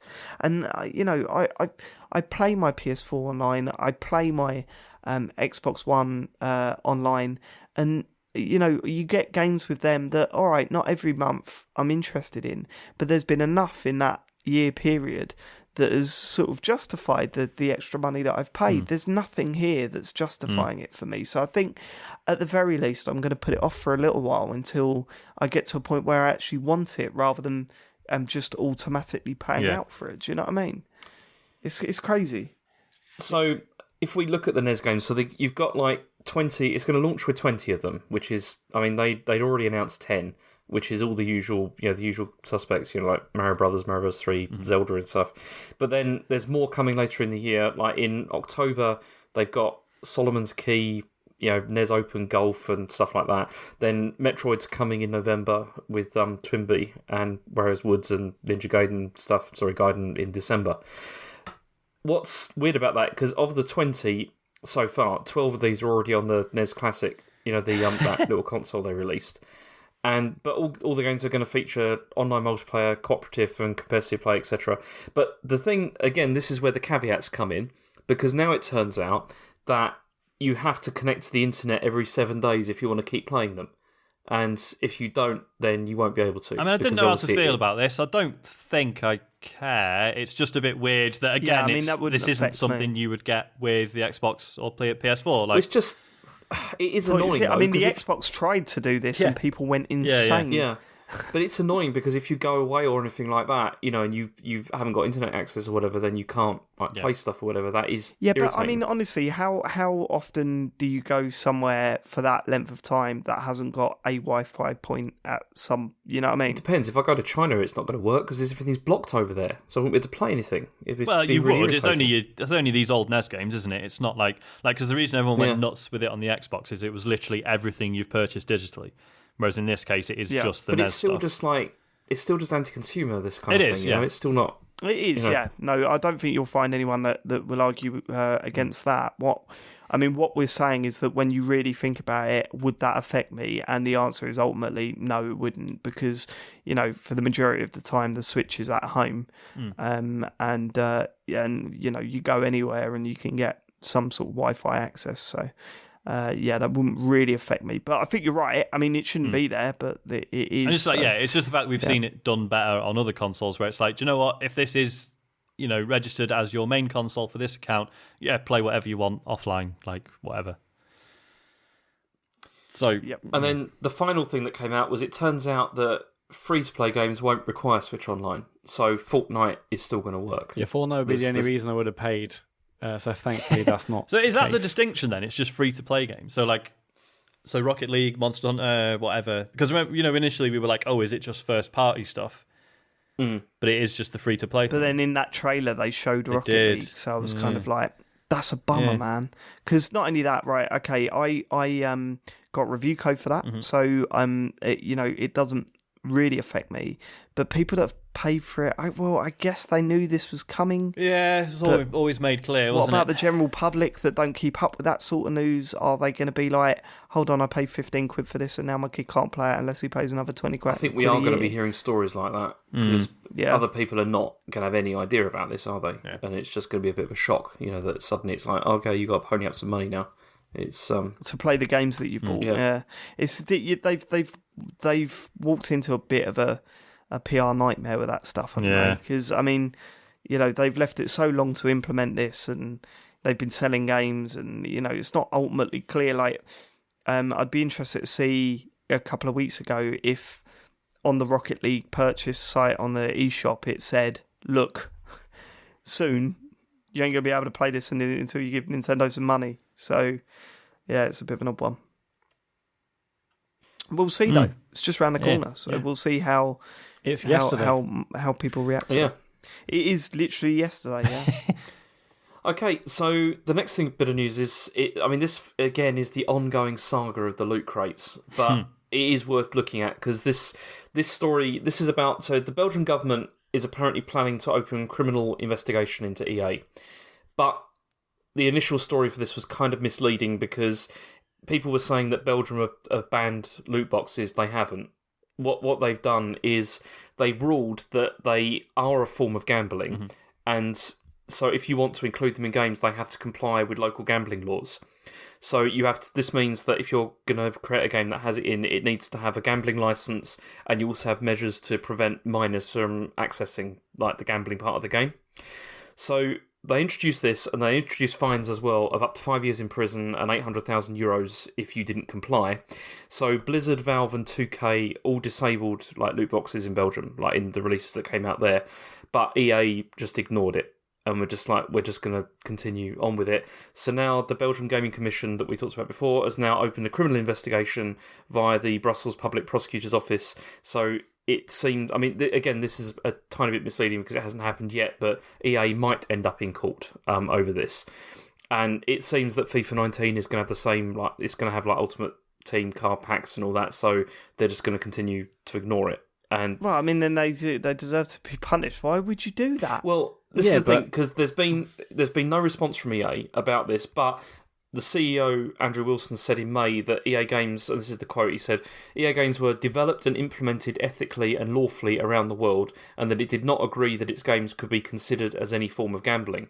So it's not your fucking decision. Well, no, you don't get to decide what the laws in the country are. No, because what there is with this is that it's true, they're supposed to comply with the law, but what they probably will go to court over this because they'll try and get their perspective sort of across and try and change the law. Would be their they've clearly intention. done their due diligence. There's no way an organisation like that would just say, "Oh no, we're not going to bother." Clearly, they've had their legal teams on there. They clearly think that there's a case, or that Belgium's case isn't strong enough, or that they're using language that isn't actually by letter of the law. So obviously they know what they're doing. They're not giving out, sod it up yours, whatever. They're clearly doing this because they feel like they can win. So it'd be really interesting to see what happens. There's got to be even more to the story than that. Because if they've passed a law, they're not going to just ignore it. Exactly. That makes zero sense. Well, they'll be looking at trying to get it revised because this is the other thing that's happened. Because but they would have closed it down to make sure that they weren't breaking the fucking law of a country. Surely they would have just turned it off. There must be more to this story. I don't think so. I think they're ignoring it. Just so, if they are, that's fucking insane. They are just literally being like, we'll fucking fight it in court. We don't think you've got a leg to stand on. That's basically, yeah. And then once the precedent's that's scary. set by the outcome of that. It's a very weird way of going about things, but or maybe it isn't. I don't know. No, it's a scary way of going about things. But like a massive company like that can just fuck the law off and say, no, actually, we think it's different. Yeah, companies never do that. But give me an example of where's that happened before? Well, trying to get tax. I was going to say, Well, yeah, I know, but ultimately they get punished for that, don't they? No, like Apple and all sorts have bases in Ireland, which is basically just an office to get around, big tax laws, and it's. If we ever really tried to, I thought that was all loophole stuff where they were just getting round it rather than just just breaking the law. Like in the UK, the Inland Revenue don't have the power to. Well, they do have the power, but they don't have like the resources to be able to like really fight these companies. So most of the stuff they settle quietly out of court or don't pursue because they can't. The reason they go for people like smaller people, like just people like us, for tax evasion is because they can. Whereas the big companies, it's very difficult for them to do that because they just don't have the resources, like to be able to do so. God, you ever? Part of me's got no sympathy. You ever had a tax rebate before?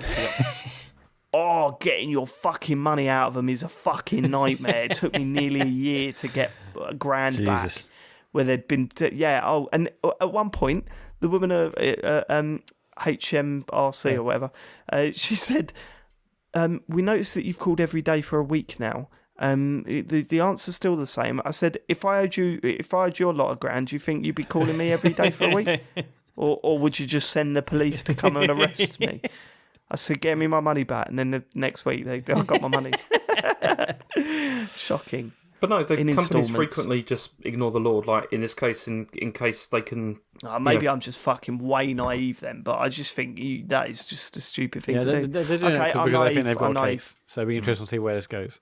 But there's but that fucking hell, that still winds me up. It's like, you don't get to decide, I think we've got a case, so fuck it. Do you know what I mean? Like, that's... It is, I mean, that's why EA just said, like, it's not gambling, we disagree. And then that's why they're going to go to court over it. But it's not murder, I disagree. Right, come on, let's go. But then also, I mean, the other thing that's happened is that there's now 15 European gambling regulators and one from the US have united together to try and tackle this, like the loot boxes kind of stuff.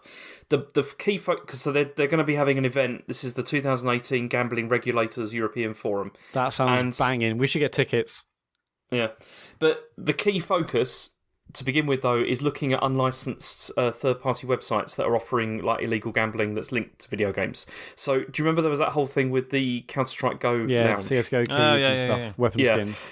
So Valve cracked down on that in 2016, but then apparently a lot of sites still exist that do this, and so they're looking at that. But they also want to investigate whether content like the loot boxes constitutes gambling under national laws. And that's what this is about with Belgium as well. Is like, according to Belgian law, maybe it is gambling, but I think maybe they're looking at trying to work out like a whole European approach to this rather than just each country deciding. But yeah, so that's don't affect us no more, though, does it? Probably not. There'll be loads of gambling going on, but yeah. All right, there'll be loads of gambling. I can't wait. Matt loves a gamble. He loves a flutter. Right, go on. Okay, last news story is... I mean, I thought this may go into... Because I'm sure some of you... Who's been playing Black Ops? We have, yes. Me. Yeah. Right, okay. So this can maybe sort of segue into that. We've got So PUBG has dipped below 1 million daily PC players for the first time this year. And the player count's currently around 960,000, so it's still close. But it happened the same time that Black Ops 4 came out. Obviously, there's no correlation there between those two things, but... I just wonder what you think about this, like the fact that it does seem to be in decline. I mean, is this about Fortnite? It's only gonna get worse. Is it just because Fortnite keep constantly pumping out content and then? But also PUBG itself, like I mean, it says in a piece, but they launched like a part of the website is called like fixpubg.bluehole, whatever it is. Basically, and so like they're aware of loads of issues. The community are aware of loads of issues. Games like Fortnite have come up and basically taken their lunch, essentially good copied the way the game is, but they've grown it and they made it hugely mainstream. While that's happening, PUBG's still got issues. Obviously, it's been vastly improved since it went to 1.0 in the last couple of months or so. But now games like Black Ops 4 with its Battle Royale mode, I mean, Battlefield's also going to have one. But it's not a surprise, really. No, I mean, you've got to remember that it's been out for a long time as well, so there'll be a natural tail off with that game. People will get tired of it. But more importantly, Call of Duty, I mean, should we get into that chat as well alongside this? Because we've been playing the beta a lot this week, and it feels very, very close to PUBG in many regards. Obviously, not just the game mode, but the whole setup and all that sort of stuff. But it just feels insanely more nicer to polished. play. Definitely we've been saying it's polished, and also the fact that one of the problems with PUBG, and if you're listening, you got to remember that we are playing on the Xbox, we're not playing the PC version, is that the amount of times I've been in a gun battle, fired my weapon at someone several times, nothing has happened, and I've had one bullet back in my head and I'm dead. It's incredibly frustrating when that happens. We played it a bit the week before the Call of Duty beta launched, and it was just, I had about 8 or 9 games in a row where I didn't have a second of fun. There was we weren't having a good time while we were playing it. We were getting frustrated when we were getting killed. It just wasn't fun to play. And then we booted up this beta and we're like, oh my God, but you this say that, is David, fucking but brilliant. we're also like the week before that, we're saying, it's 1.0 now, it's way better on Xbox, it's suddenly like working. It is, it is vastly good. improved. Again, right? it's fun. So it's not all been bad. It was vastly improved, but then since then, it's just been a pain in the arse. The only thing that I will say, right, okay, and I really have been enjoying the Call of Duty beta, the only thing that I will say is that PUBG you can get for next to nothing on Xbox at the moment. Fortnite's free. They're selling this for 60 quid. This is the main thing I want to talk about. There's such a barrier entry. I think that's an issue.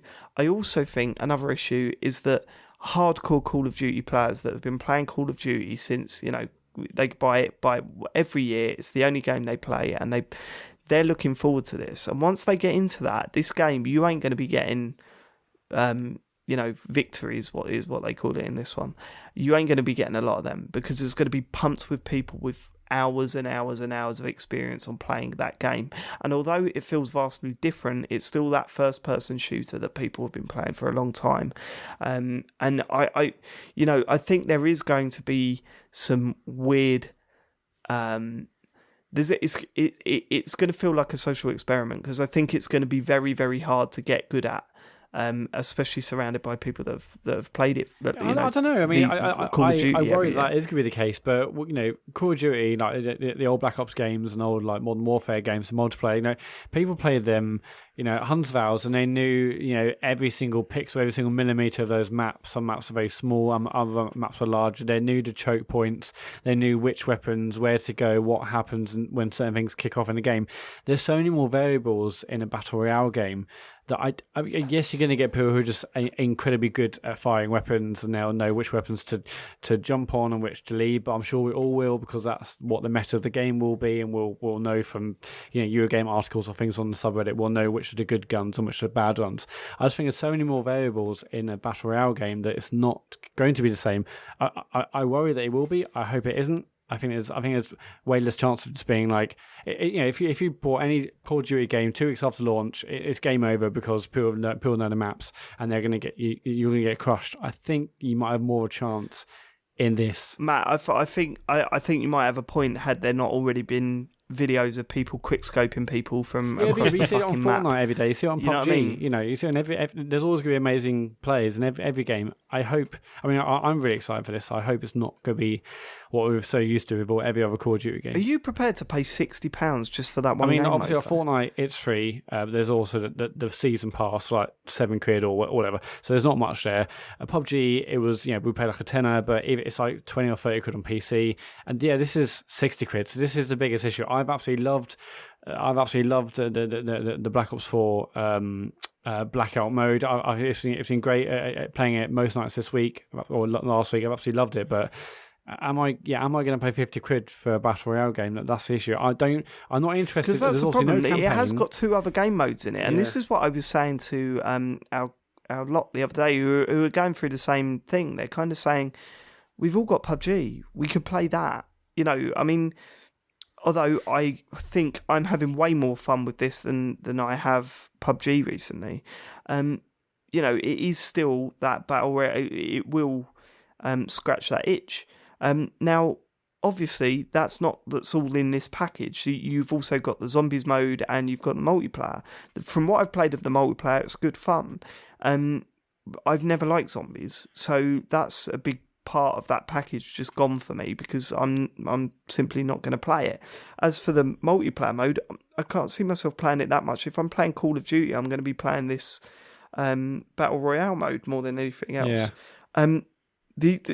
Ironically, the single player that they've cut this year, that would sort of convince me a little bit more to pay out for it. That would have been the difference. I didn't realise they've cut the single player. That's surprising. Yeah, there's no single player. Yeah. This is why I have little to no interest in this now. Yeah. Because, I say that. No, it's not that surprising. That's the way things are going. But sort of the annual Call of Duty campaign is like quite a thing for a lot of people. It's a good 5-6 hours. Yeah. Bit of a roller coaster. That's always, I don't know. So it's a bit of a tradition, but not anymore. It's kind of daft, ridiculous fun. It's usually at least entertaining. Yeah. And it's. But obviously they've done it for a reason. They must have looked at seeing how many people are actually playing how much people decision will be based on statistics for sure. But for me personally, and that's all that I can offer my personal opinion, that would have made such a difference. If there was a full 5-6 hour single player game attached to this, then I might be able to justify the purchase a little bit more. But 60 quid just for a battle royale mode it's a hard sell, and it is. That's not to say that it's not a good game, because it is. It's really, really good. What we played has been really, really good, and they've already updated it 2 or 3 times, and then with each update they've improved things that we were worried about. We spoke last week about how long it takes to pick up items in that game. Have they fixed that now? They patched that the next day. Yeah, Okay, listen that's to the good. show You know what I then. mean? That- It's When I tried it, that was really annoying. It's almost instant now. Okay. You know, it's not. There's still that sort of that little wait time to pick stuff up, but it's almost instant. You know, it just feels so good to play. I love the perk system. I love the gadgets that you can pick up. I think the map is fantastic. Like, there's some good locations in there. So there's enough buildings out of the way so that if you wanted to go for a quiet drop, you could do that. It adds a lot, you know, in its own right. And it's we've had a blast playing that. It's just that price point and it's only because of the competition. You know, PUBG you pick up for like 15 quid. Fortnite is free. 60 quid to play another battle royale game essentially. It's a hard sell. Yeah, because obviously, what the other games do. I mean, Fortnite did it, and now PUBG has its own pass. But Fortnite's free, but you can pay like £7 a month, whatever, or £7 per season. If they had this, and this was like 20 quid, but you could buy the pass if you wanted. I'll be much more up for doing that. But well, it's what we spoke about last year, didn't we? When we were sort of saying, cool, like. We would talk about a Call of Duty Battle Royale mode. And one of the questions we were asking, if they did do it, would it be a separate game? Or would it be bundled in with the main Call of Duty package? And part of me thinks, actually, if they went through the Season Pass thing with this, it would have been...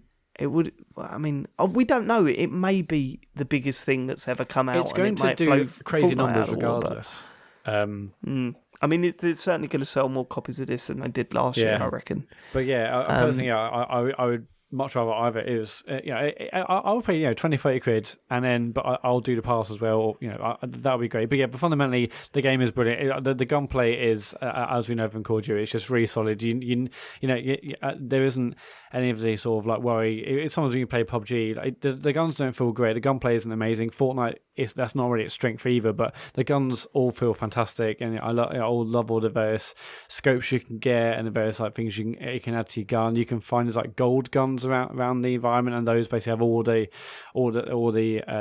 scope and all the attachments already on them. So it's pretty cool to find them. As Dave says, they can't do a battle pass with this, can they? I mean, it's going to be pretty it. tight if they say 60 quid. Oh, and then obviously you don't have to buy the pass, but even people who play it a lot might think like 60 quid. Now I'm paying like 8 quid every 6 weeks. I don't know. I mean, it's going to be interesting. It's still going to do massive numbers. I've absolutely loved playing it, and it's a shame that the beta's now over and it ended tonight. But yeah, 50, 60 quid, I don't know. I'm It's tough I'm sell. very interested I mean, to our see crew what the... are all saying... Sorry, go on. Our crew are pretty much saying that they ain't going to spend that amount of money on... There's a couple of them that are up for it, but... I mean, it's trying to get everyone to buy it. It's been almost impossible. Yeah, because it does seem to have like taken. Obviously, doesn't have the building from Fortnite, but it's got the sort of like shorter game time. It's much shorter than PUBG. The gunplay is fantastic. You can do a lot of things you can't do in other games. So you can heal on the move. Even reviving is like 2 seconds, so that's much quicker. It does feel more arcadey in that regard, but it feels like a refined battle royale. It doesn't have like, although. It's way more stable than I thought it would be, it's Matt. super I'll stable. tell you that. I will say one thing. It doesn't... I mean, I've played obviously loads on the weekend. Like me and the crew, but we won a game. It was tense, but it didn't really have the same sort of atmosphere and tension that a game like PUBG does when you get through to the final thing. Only because those games seem to last like 40 minutes or an hour or longer when you're traversing the map to eventually try and get the chicken dinner. So it doesn't quite have that, but I also like the fact that you can get in and out of games really quickly. I was going to say, to me that sounds quite appealing. So it just loses losing that tension that PUBG does so well. But I think all the refinements it's made have been brilliant, and obviously it's got loads of vehicles on the map, and I've just had such immense fun this week. Oh God, yeah, we did have a great moment the other night. I don't think you were playing actually, Matt. We were in the construction site, and the amount of people that was heading for that area was insane. Like the amount of parachutes we saw going up, we were like, oh my god, this is going to be horrific. So I diverted slightly because I saw a helicopter, and watching that lot land on the top level, gather some bits, and then me come and fly onto the top level of the construction site, everyone jump in, and then we flew off to another location. That felt like a proper, it reminded me of the heists in GTA 5 when we played them online. It reminded me of one of those, because it was like they were all on the ground and they were like, quick come down, and at one point I hit a crane, and I was like, all of a sudden the helicopter was like billowing smoke everywhere, and as we were pulling away, people were taking pot shots at our helicopter and stuff like that. That stuff is great. And it is great that the helicopter at least doesn't have any weapons. So if you're on your own, now I played it on I think it's probably the first night or maybe the second night it came out, and I was just on my own. The rest of my squad had died, but I found a helicopter. I couldn't do much of it. It was just really used to travel. But when you're with the rest of your crew, like another 3 others, they can obviously fire from the seat of the helicopter, and it just changes what that helicopter can do rather than just literally going from one place to the other. Yeah, I've had some amazing games this week. It's brilliant. It's good. That's not the only demos we've been playing this week, though, that's is been it? a good week for me. Good week for demos. So should we get on to Forza Horizon 4? Yeah, we've all played this, haven't we? Think so. Yeah, well, Sean's played it. Yeah. And I'm interested because you said you've got a story. It's not that much of a story. It's just, right, so long-term listeners will know I had a bit of a fucking nightmare getting Forza Horizon 3 to work on the PC. It's notorious for being a bit of a shitty port. So I got it working in the end and really enjoyed it. But yeah, it was a long road. So with this one, I was intrigued to see how it was going to go, and I'd heard that they'd put more effort into the PC port this time. Loaded up the demo for the first time and was encouraged when it suggested using medium settings, whereas Forza Horizon 3 it was on low. And I was like, all right, okay, maybe, and it does the whole sort of seamless transition into an actual sort of intro race. And that was really cool, and it was running beautifully. It was 60 frames, looked absolutely stunning. I was like, right, this is fucking mint. I'm gonna fucking buy this. This is happening day one. So that little intro race that it does. So it does the season transitions, doesn't it? Starts off in autumn. As soon as it went to winter, bang, crashed the desktop. I was like, right, okay, here we go. So went on the forums. Well, no, I just googled sort of Forza Horizon 4 demo, crashed the desktop. Fucking loads of people just whenever it changes seasons or just randomly just fucking crashes. Tried it again, same thing. And then it's lowered the settings, and it got a bit further, and then it crashed again. I was like, oh, for fuck's sake, here we go. Anyway, I don't know what's happened. I can only assume they've patched it, because I've tried it since and it has actually been pretty much flawless. It occasionally glitches out. If I'm driving around too fast, sometimes the road just sort of disappears. Yeah, it's great for a racing game. Just slow down really a bit, useful. Yeah. It does. It lets you just carry on. I think it might be because I've got the demo installed on my normal hard drive and not on the SSD, which probably isn't helping. I mean, again, you shouldn't have to even think about these things, but unfortunately, you do. That's really weird. The review copy of Forza Horizon 2 did that. I remember taking a video of it where the this was on the Xbox, where the road would just disappear. You'd carry on driving for a bit, and then all the cars would freeze. That was in races. Yeah. That was a weird bug, but they patched it out. That bug is alive and well in the PC version of Forza Horizon 4. So eventually, I can only assume they've patched it because it seems to work fine on medium settings now. Medium settings, which are apparently good enough to fool the internet into thinking that it's a real photograph when you post it. Well, this is it. I mean, this is easily, because I'm playing on the X, and so it's 4K. I haven't got HDR, although I said to I think I said to you, Matt, as well, you've got to try this in HDR because it looks like. Do you remember when 3D films were a thing, and it was here's a scene where a character's blowing bubbles directly at the lens for no reason. It looks like that. I mean, there's a bit where you're driving through a forest and you can see the light beaming through the trees like that. And I'm like, this must look insane in HDR. it's the best game, the best looking game I've ever seen, like without a doubt. That shot across the lake over the sort of cornfield or whatever it is, or the field, it just looks incredible, absolutely stunning. And then when you're racing around, there are glimpses where you're going, shit, this looks real. Now I know I had that on the the N64 driving games, you remember, or the 360, the launch project got from Racing 2. It was kind of like, oh my god, this looks real. And now you look at it and you fucking laugh. It's easy to think that they're just churning these games out, but we have been Forza Horizon crazy in this house, and so I've been playing a lot of 3 recently, and that doesn't look quite as good as 4. We even went back as far as Forza Horizon 2, and oh my word, it's like a generation back. You know what I mean? It looks, still, it is a generation back, isn't it? No, Forza Horizon 2 come out on the Xbox One. Was it Xbox One? Wow, my god. Yeah. This is just unbelievable to look at. It's quite staggering. In 4K, especially, it looks crazy.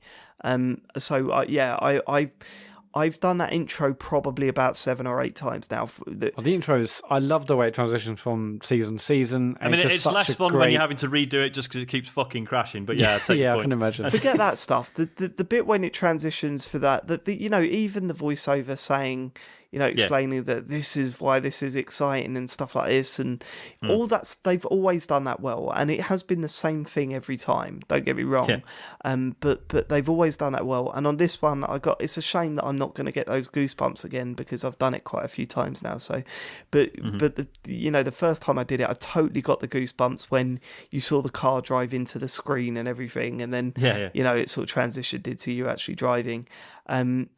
And then the change of seasons was great, but my favourite bit was when you were finally racing towards the festival at the end of that sort of segment, when it all with all the bikes and stuff. The planes. The bikes is with the planes and the stuff. Bikes in the forest. The bikes in the forest, which looks insane.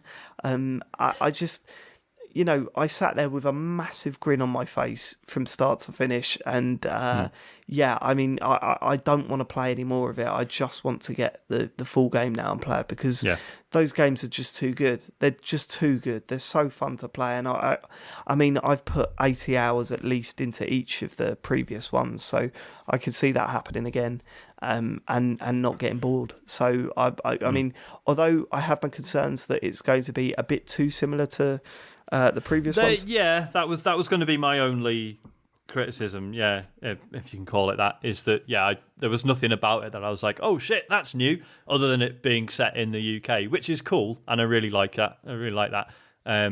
Although I did find it weird, like, Ambleside is in the demo, right? Now, I've been to Ambleside quite a lot. For those who don't know, it's a little village in the Lake District, or maybe a town, don't know, in the Lake District, bit of a tourist hotspot. There's like one bit of it in the game that looks like actual Ambleside, and the rest of it is nothing like it.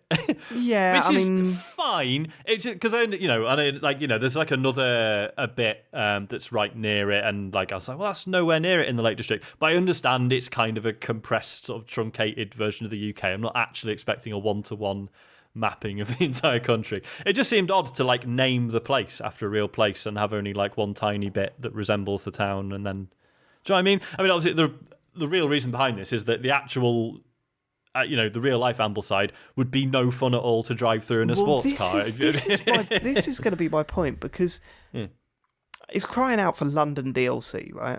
They released 2-pack, like I think it was for Forza Horizon 3.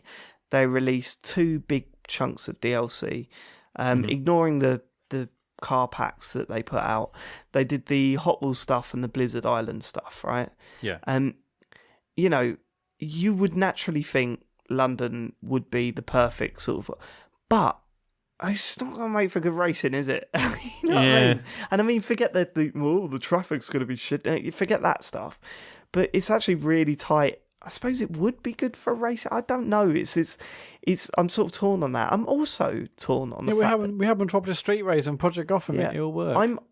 Obviously, I've been born and brought up around London, like near enough to London where it's a short train trip into central London, right? So obviously for me, that's quite an exciting prospect to have a really detailed London in a game that I absolutely love. But for you guys, I mean, you were all saying, of course they're going to do London. London would be great, or whatever. But do you have the same feeling then? Or, because, I mean, not coming from around here, is there part of you that's going, oh, fucking London? You know what I mean? Why can't they do where I live? For example, James lives in Canterbury. To me, so the fact that they've included a bit of the Lake District is more personally relevant to me. Right. I wouldn't mind if they put London in. Like, I lived there for a bit and I know the centre kind of well, so that would still be cool. But then, like, I'll get as much out of the fact that Edinburgh's in it, So, I don't know. It's weird. It was just something I was thinking because I was like, yeah, of course, fucking London, great. And then I thought, actually, not everyone lives there and some people actually hate it. So maybe that's just me being weird. You do get a thrill out of it because I remember when was it? I think it was Project Gotham 3, or no, I think it was Project Gotham 4. They had Shanghai as one of the locations, and it was quite cool to like drive around there because you notice everything and like I walk around there all the time, but it wears off quite quickly. It was fine, but not. But really. anyway, it'd be really exciting if London was in. I'd absolutely love that. Yeah, I'd love that too. I'm also quite excited to see Edinburgh because I've been in tons of the Fringe, so I'm excited to see what that's like. Yeah. I mean, it's worth saying, like, things, commenting about Ambleside aside, the attention to detail is fucking unbelievable. Like, when you see like little sort of pubs and like little hotels and stuff, and like you fucking drive around the back and they've got the skips and all the recycling bins and all the bags out, and you can like you can go into like look around people's gardens and there's fucking barbecues and outdoor furniture and all shit like that. They've also been very, very clever with those sort of stone walls as well, because I've played a lot of these games, and one of the annoying things is getting caught up in a wall, especially in that open world thing where you just like, now I've got to try and find my way around the wall to get there. Now they just explode, like when you drive through them, they just completely fall to pieces. Why not? You know what I mean? See, that's what I loved about Horizon 3 is that it's like, if you're really trying to do like, if you're really worried about your times and stuff, they do slow you down a little bit. Like, it's not a good idea to hit stuff, but but it doesn't fucking ruin your day. Like, why should it? No, but with 3, there was a lot of Armco barriers that you could get like caught on, and it's kind of like you can't really, or especially if you're like in barn finds or if you're just driving around in fields or whatever, suddenly you see the back of an Armco barrier and you're like, fuck, now I've got to try and find the gap or where that barrier stops to get back on the road. And it was just a barrier that really didn't need to be there. Whereas this, it's just like fucking drive through them. The stones fly everywhere. It looks fucking brilliant. Like, who gives a shit? It is really nice just to see, like British road signs, and it just, it definitely it roots it in a nice place for me. And it looks fucking gorgeous. I agree. But what did you think, James? Because you haven't really said.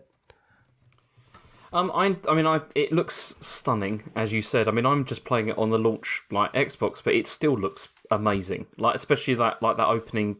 I love that opening sequence. Like, where it goes through the different seasons. That was fantastic. And then I thought for a second, oh, is that it? Is that all they're going to like show us? And then it's like, no, actually, there's quite a lot of content here. I haven't spent a huge amount of time with it because it's a weird series for me because it's the best. It's the closest to what I want from a racing game as I've had from before with stuff like Project Gotham, because that was my favourite series before. But see, my Xbox is in another room, and I don't know if I'm going to get round to playing it. Is the problem? And I don't know. Have you thought about moving the Xbox? I was about to say you can actually just unplug it and put it in a different cables these days, James. Yeah, it's pretty. I know, but it's just I don't know. I'm weird about. What do you mean? And it's let's go into it.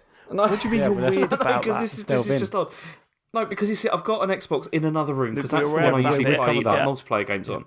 So, because I usually play multiplayer games on that. So it's because it's further away and people can't hear me like in the night, like laughing or shouting or whatever. Yeah, screaming, crying, it's further that away. Kind of stuff. What is in the garage? Off the record. Go on. Close. It's close, but it's just moving it. It's just hassle, and also what's the hassle? I don't know. It just means I've got to move it around the house. I don't want to do that. It's just bother. Again, what's the hassle? I mean, just unplug it and plug it into the next TV. What is the hassle here? Because you've got to unplug all the cables, and it's just a nuisance, isn't it? Doing that. James, are you one of these people that won't go to the post office because you see that as too much of an effort? I do hate going to the post office, but there's, exactly. No, but there's reasons for that. Because because you see, I live like on the outskirts of a major city, or it's not really a major city, but they think it is. Yeah, you live in Canterbury, yeah.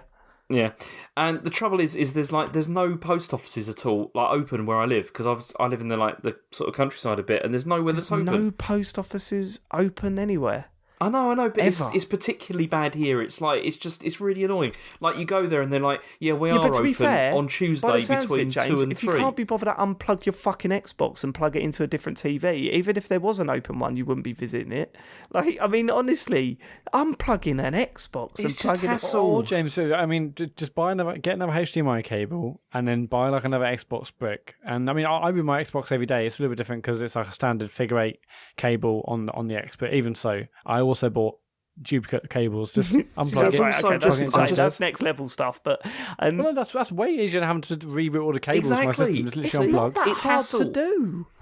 It's hassle doing it. Yeah, but it's easier to buy twice the cables, which I've done. James, Whatever, next week regardless. going out buying an Xbox One X and then bringing it home and saying, "Well, James, you spent all this money on a console. You're going to plug it in? No, it's too much hassle. Okay, Dave. I'll leave it in the box." When was the last time that you had to move a console? I keep it in box. How often do you have to move consoles around? Well, I mean, I have done in the past. You know, I have done. I've taken them places. But you're not going to do it on a regular basis, are you? It's irritating, like, having to do that. I think if I was doing it on a regular, I wouldn't let it stop me using the console. I'm not. Dave, if you're doing it on a regular basis, would you not just buy twice the amount of cables? Yes, That's the easy way to do it, yeah. You're right, Matt. Yeah, I agree with It's that. also, I just hate using that machine. I just hate it, and it's just that's the other here we reason. go. We got to the root of it now. It's true. You hate the. I That's mean, the thing, I don't blame Matt, you. I hate mine This too. is the thing, though, right? I understand that. Okay, so moving it's a hassle. What's the alternative? You don't use that console. Like, what? I mean, that's. I use it. You play the console every week, I don't you? use it for multiplayer games. That's all I use it for. And this is a multiplayer game. Right. How about you just use it for single player game? What do you mean? But like, what's the difference? What, like, why is that? I told you I moved it into place? another room so other people don't ever hear the noise. Well, they won't hear the noise of you playing a single player game. Then what's the difference? It means I've got to move it. Like, this is ridiculous. We don't have to talk about this. You don't know. You don't have to. Right. Okay. Look, I've accepted the fact that you don't want to move it. Right. But so why don't you just play it where it is? Why don't you play a single player game where you normally play multiplayer games? Because it's on a shit TV, and it's just. Again, we've got to the root of it. Has it got sides on it, James? No, it's just a rubbish TV, and I just hate it. I just hate it. I just hate that. I just hate my original Xbox. I'll be honest. I just hate it. It's a terrible machine. I mean, I hate mine too. To be fair, it's it's just terrible. I mean, like when I went to download the demo for this, like, I clicked on store, and I seriously was sitting there for about 30 or 40 seconds waiting for the store to load up, and then it didn't. And then it just popped up and said it's taken too long to load. It's just, I can't be bothered with it. James, pro tip, go get it changed in a game, and then when they don't give you enough money, kick off on Twitter. Yeah, I can do a tweet again if you want, James. You can sort it out. Yeah, you get one at a good price. But it's a nice looking game. And one of the things that did attract me, though, is because it is on Game Pass, isn't it? So I would be tempted to give it a go, even if it does mean I have to sit in another room that I don't like. It's this, at least it's cheap, like him to do that. It's a shame. It's a shame that it doesn't count. Anyone else played any other games? FIFA 19 demo. We played that only FIFA 19 demo. I think this is the biggest jump FIFA has made in years. This has made me want a FIFA game for the first time in years. Yeah, I know. Definitely. It's made me want a FIFA game for a long time. The problem is, and it's always been the same with any football game, is that you cannot make an educated... you can't form an educated opinion on it. When you see the reviews go up on the websites for FIFA, they're almost pointless to read because it's so difficult to nail down whether this is a successful football game or not until you have spent hundreds of hours on it, and especially online. Because the problem is, as you know, the great Chet Roivas once said, FIFA is a puzzle game for cunts. And what he means by that is that there's usually an exploit in there that people spend weeks and weeks and weeks playing hundreds and hundreds of hours of FIFA to try and find, and then that spreads across the community, and all of a sudden you're playing game after game where people are just exploiting it to fuck to make sure that they win. There's also the stuff about the ebb and flow of games. Suddenly your players can't pass. Suddenly you've got a one-on-one with a goalkeeper and you just know the keeper will save it and he pulls off an incredible save, or for no reason your striker will just blast it into the stands. It's one of those games. But what I will say is that based on the demo and the time that I put in the demo, it feels a lot more like PES. Like it feels a lot slower, a lot more methodical. It feels like you can do what you want to do in that game rather than the game dictating what's going to be a successful pass or shot. You feel a lot more in control, and that's got me excited. Yeah, the actual football on the pitch actually just feels a lot better. Yes. So what I'm saying is that these are good signs, right? These are definitely good signs, but we won't know whether they've pulled it off or not until a couple of months down the line. And if it's still feeling like a good game to play online, then my word, they might have knocked it out of the park. And if they have, then what's going to happen to PES? How did you get on with the the double tap for shooting? Because do you know? I didn't even know that what that is. I don't know what that is. Because it's you mentioned that in the text the other day. I always forgot to implement that. Well, it's the thing where like you press shoot, but then if you press it again at like the exact right moment, you get like a better shot of, or a really bad shot. Like if you fluff it, it's a bit like if you screw. It's like active reload. It's just like active reload, that kind of thing. And it's one of those things. It feels like it could be, as I said, like a game changer kind of thing. But I just couldn't. I was terrible at it. Like when I was trying to do it, I kept on messing up. Well, it could be a game changer thing, and it depends how powerful it is, how overpowered it is, because online that could be a complete fluff. It also depends on how lag affects it. If lag's a big factor in whether you nail these shots or not, that could really ruin that sort of mechanic. I didn't know it existed, if I'm honest with you. So I've not tried it, but I will. I'll definitely give it a go before. Hopefully before. Well, in a couple of weeks' time. So I played the demo and I played like the regular sort of match you can play in like the Champions League whenever it is, but I also played a bit of the Journey, which I haven't played. So is this the third? Has it got the Journey in it? Yeah, it's got Journey. It has, yeah. I haven't touched it. Is this like the third game of the Journey? Yeah, it's the third game with the Journey in, yeah. I mean, so I haven't played the previous, so I don't know what's led up to this, but I really enjoyed it actually, and I really enjoyed you have like a cutscene or some cutscenes, and there's like a little training mode you play with like this sort of rest of the world team in the. Oh no, I guess it must be the Real Madrid game in like Champions League final, and then you go into it and there's like half an hour left of the game and you're brought on as a sub, and it says like the manager wants you to get more than 8.5 as a score. If you could win the game, you get it's basically those like sort of challenges essentially, and I thought that was great fun. That was brilliant. This is all the same as from before. It's okay, not so nothing's really changed in that regard. That was my biggest complaint about that game mode in previous versions, is that it was way too much training, way too many training mini games involved, and that slowed down the pace, and it was annoying as well because you couldn't really skip them. I mean, you could skip them and like auto do them, but then it punished you. Then you got like rubbish stats and all that kind of thing, so you kind of had to do it. That was a bit annoying about it. Yeah. So are you excited to play the Journey again, James? No, I can't wait. I need to find out how Alex Hunter's career is going to end. Cause, I'm wondering whether I actually played the previous games now to find out how he's got to where he is today. I've got a couple of copies you can borrow if you want. Spoilers, James. I think he's going to win the Champions League. I think he might. I don't know about you. See, I told you before, I was really disappointed because this is apparently going to be the last season with him as the main character, and I was really hoping that we'd see this would go on for several years, and then we'd eventually see him in League 2 in the demo. Eventually joining Sutton United, getting booed off the pitch, and then the week after he's on Soccer Aid.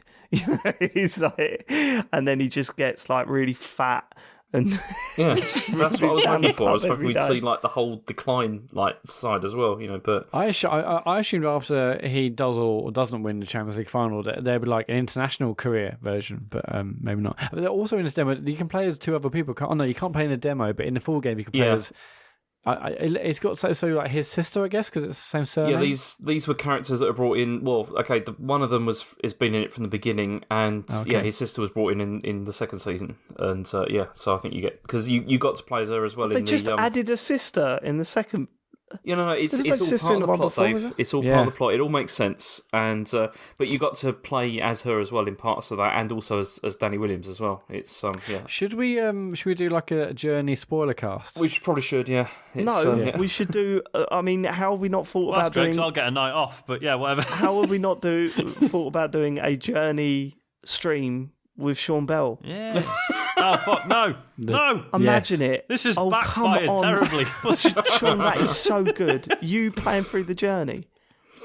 You would by the end, the you'll be a whole massive thing, football start fan. to finish, or just this latest one? Just the latest one. So you just like. Can you imagine though? By the end of the first one, like, lads, it's like fucking Mass Effect. No. We could because that would be so cheap. For you to do all 3 of the journeys, it takes a long time. That would take because each one's like a full season of FIFA basically, and it would take quite a long time. I mean, I literally don't even know what that means. Brilliant.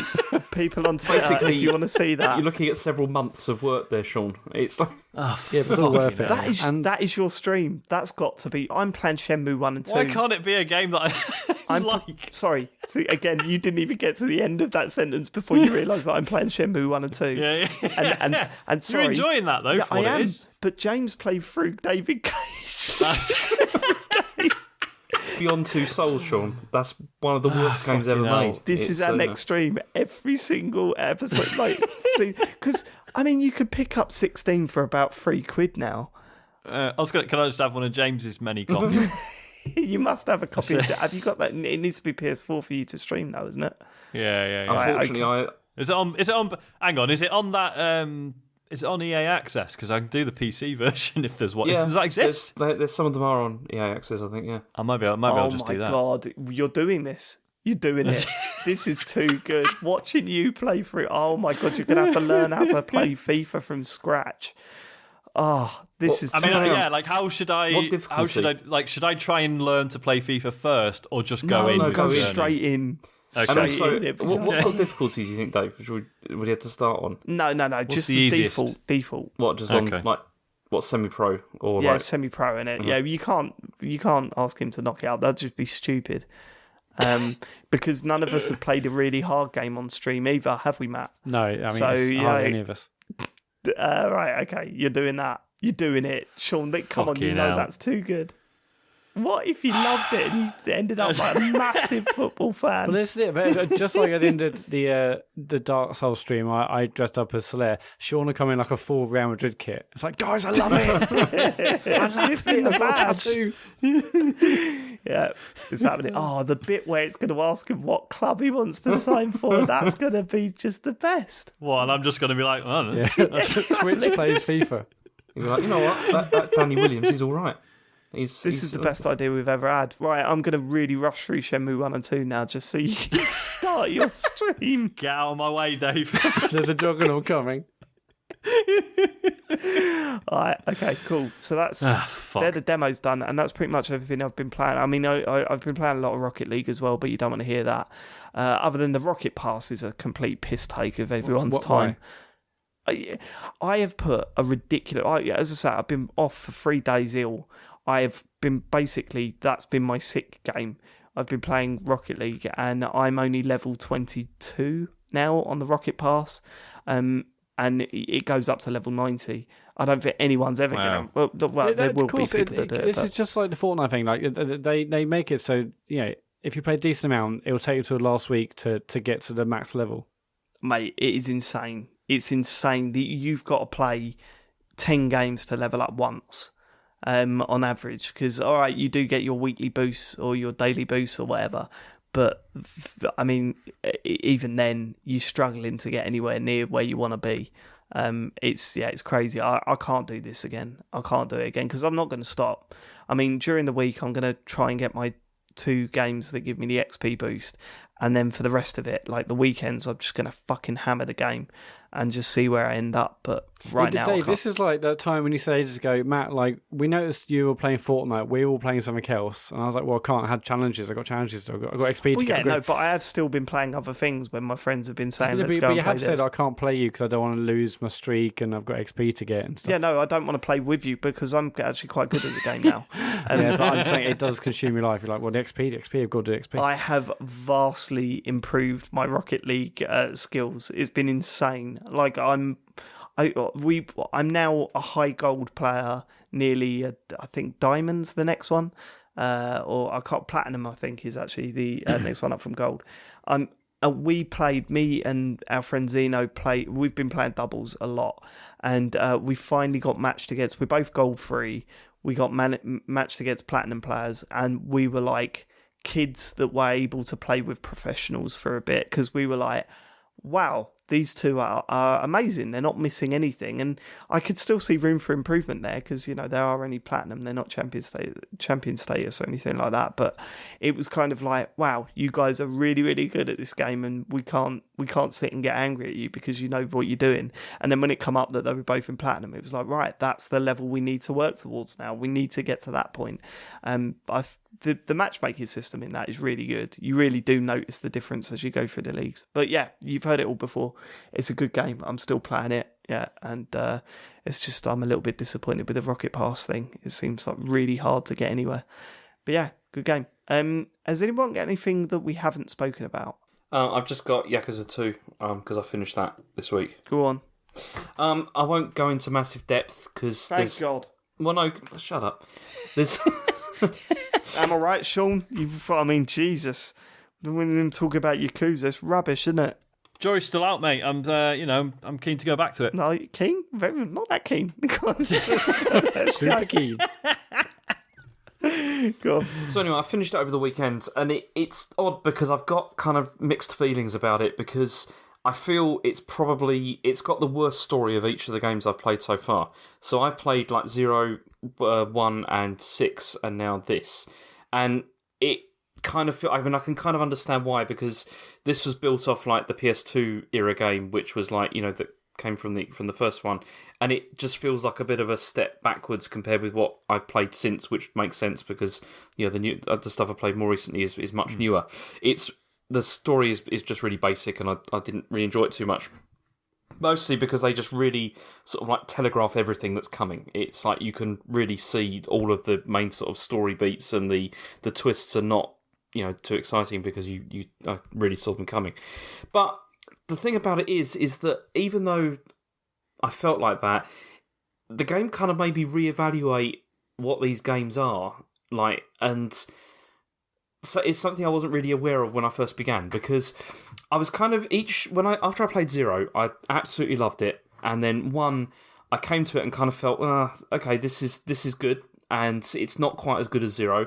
It's the same location again, the same kind of thing, and I was thinking, it's good, but it's maybe not quite as good. And then when I started this, I felt a bit fed up because I was just like, it's the same location again. We're doing the same thing again, like basically here. But then I began to realise that that's not really the point, and that really this is more of like an episodic series in the sense that at least of the first 3 games I've played, like with 0, Kiwami, and Kiwami 2, the point is that the locations do evolve and they do change over the time, but it doesn't change structurally, but it's sort of delivered in an episodic way, because it's really all about Kiryu's like sort of mastery and familiarity with the locale, and the way you really begin to see like over these 3 games like how he fits into this environment and sort of what sort of mastery he has over the environment. And that's when I began to really enjoy it in a different way, because it's this sense of place that they have, and although you do have to have this sort of massive time investment into it, once it clicks with you and you realise that, I enjoyed it a lot more, which is why, this time I did more of the side missions in my first run through than I've done of any of the other games. Mostly because the main story wasn't that great, but I felt more enjoyable just sort of being in the environment, really. That was the thing that sort of I enjoyed most out of it. And, the only other thing that I didn't like about it so much was that the combat system, although it's the same as Kiwami, I think, it took a lot longer to get going this time than I felt before. Like with 0, because like you unlock stuff, by cash, it's like much quicker to like unlock different styles and everything. With this, it was probably about 2/3 of the way through before I felt the combat was starting to become much more interesting because I'd unlocked so many like different styles and everything. I mean, it's the worst in the series I've played so far, but I was still kind of sad that it concluded. I just can't. I am genuinely looking forward to 3 now because I'm just enjoying being on this journey with this guy, and he's my favourite character ever. So it's fine. Well, when is the third on? When's it scheduled to come out? I don't know. I mean, they've said that they're going to do like 3 and 4, as far as I'm aware. There's going to be like remasters of it, but yeah, I don't know. Next week, innit? Yeah, probably. Yeah, I don't know when it's going to be, but they've come out quickly. It's just I don't know. I didn't enjoy the story so much with this one, mostly because it was so obvious. Like so many aspects of it were so obvious that like where it was going to go. And one of the things that I liked the most about Zero was how just it was pretty complicated. It became like from the start, you don't really know where things are going and what's going to happen. Where it's not like that at all.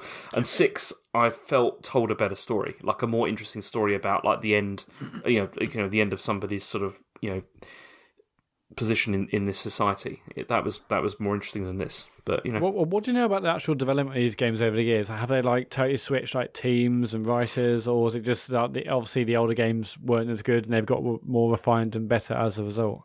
I think they got more refined and better over time, but I mean, this came out on PS2, and I think it got it must have got a UK release because I've seen it like in the shops. Yeah, it did. Yeah. But it's been like massively like changed. But the team, I believe, has stayed pretty much consistent throughout. Like it hasn't really changed like dramatically. It's but yeah, good. I mean, awesome. Good. But it's one of those things.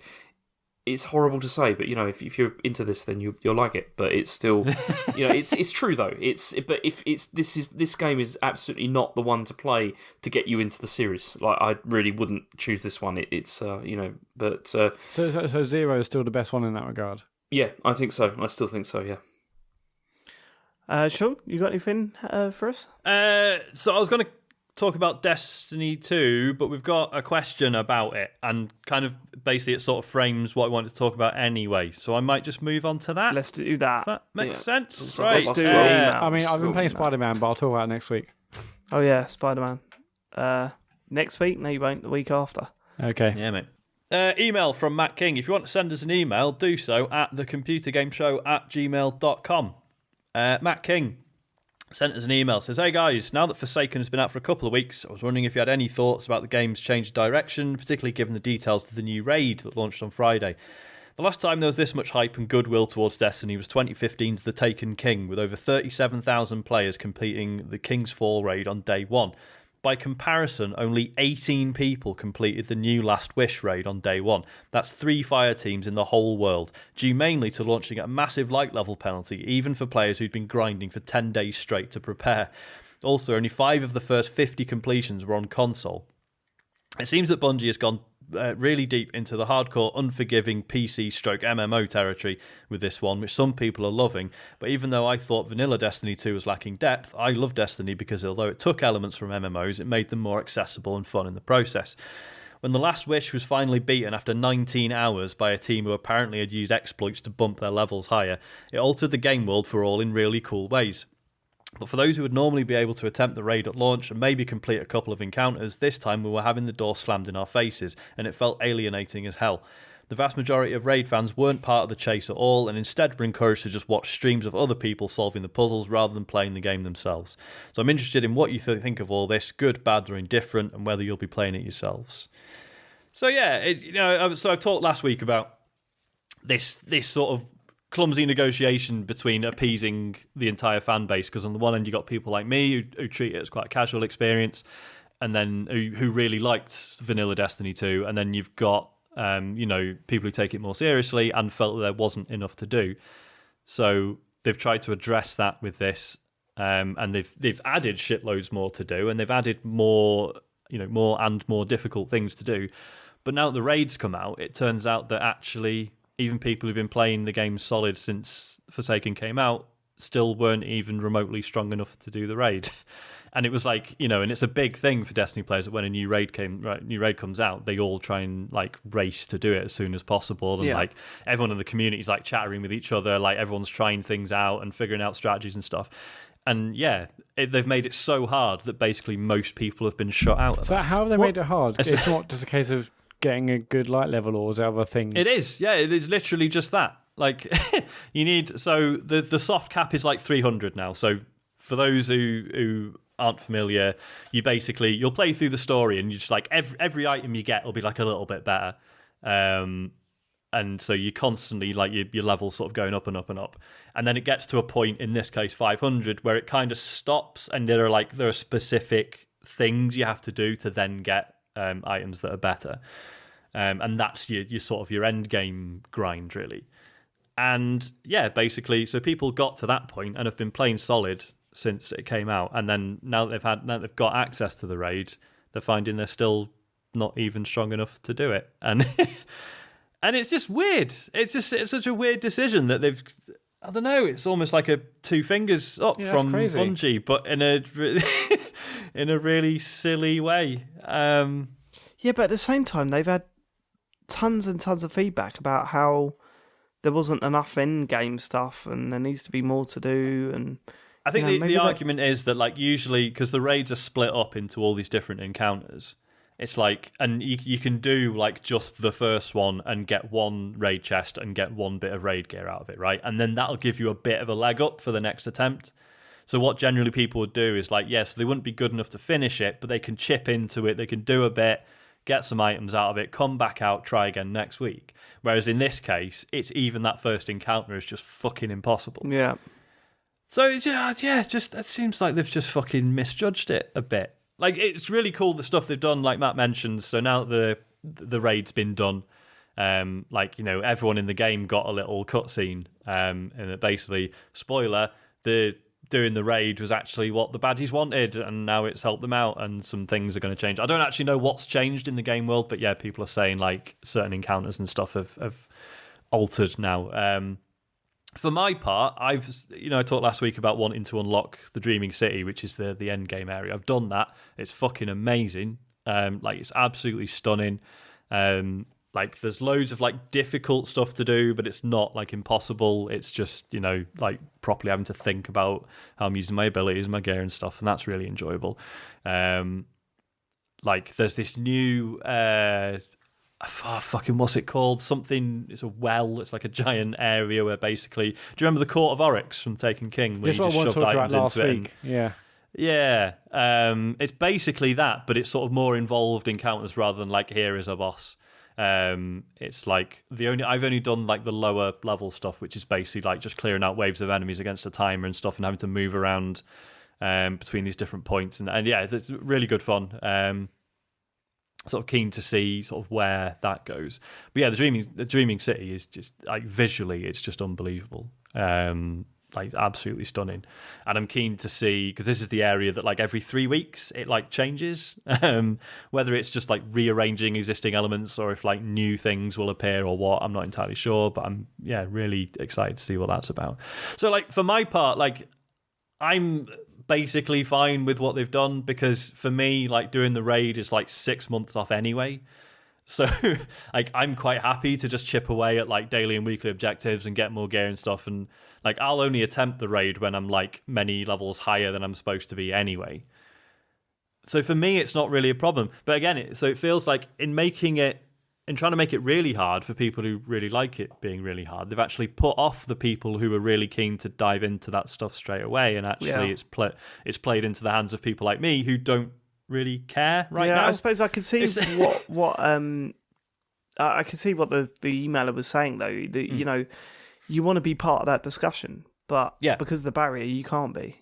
Yeah, and the fact that people have had to just be like, well, I guess I'll just fucking watch streams then. That must be sort of gutting, really. It was I mean, I wasn't like there, you know, trying to play the raid on day one, but it was exciting when I was listening to Destiny podcast. So, like, you know, this is a weekend, and like, what is it, like, first in the world? That was like the title. Any of these like sort of fire teams could get, and like everyone knew when it opened. They're all racing to get through it. You know, for the first time, all blind, having not seen it before, and that felt like a big event in, like, the Destiny calendar. When, you know, but now it feels like that's been taken away from so many people.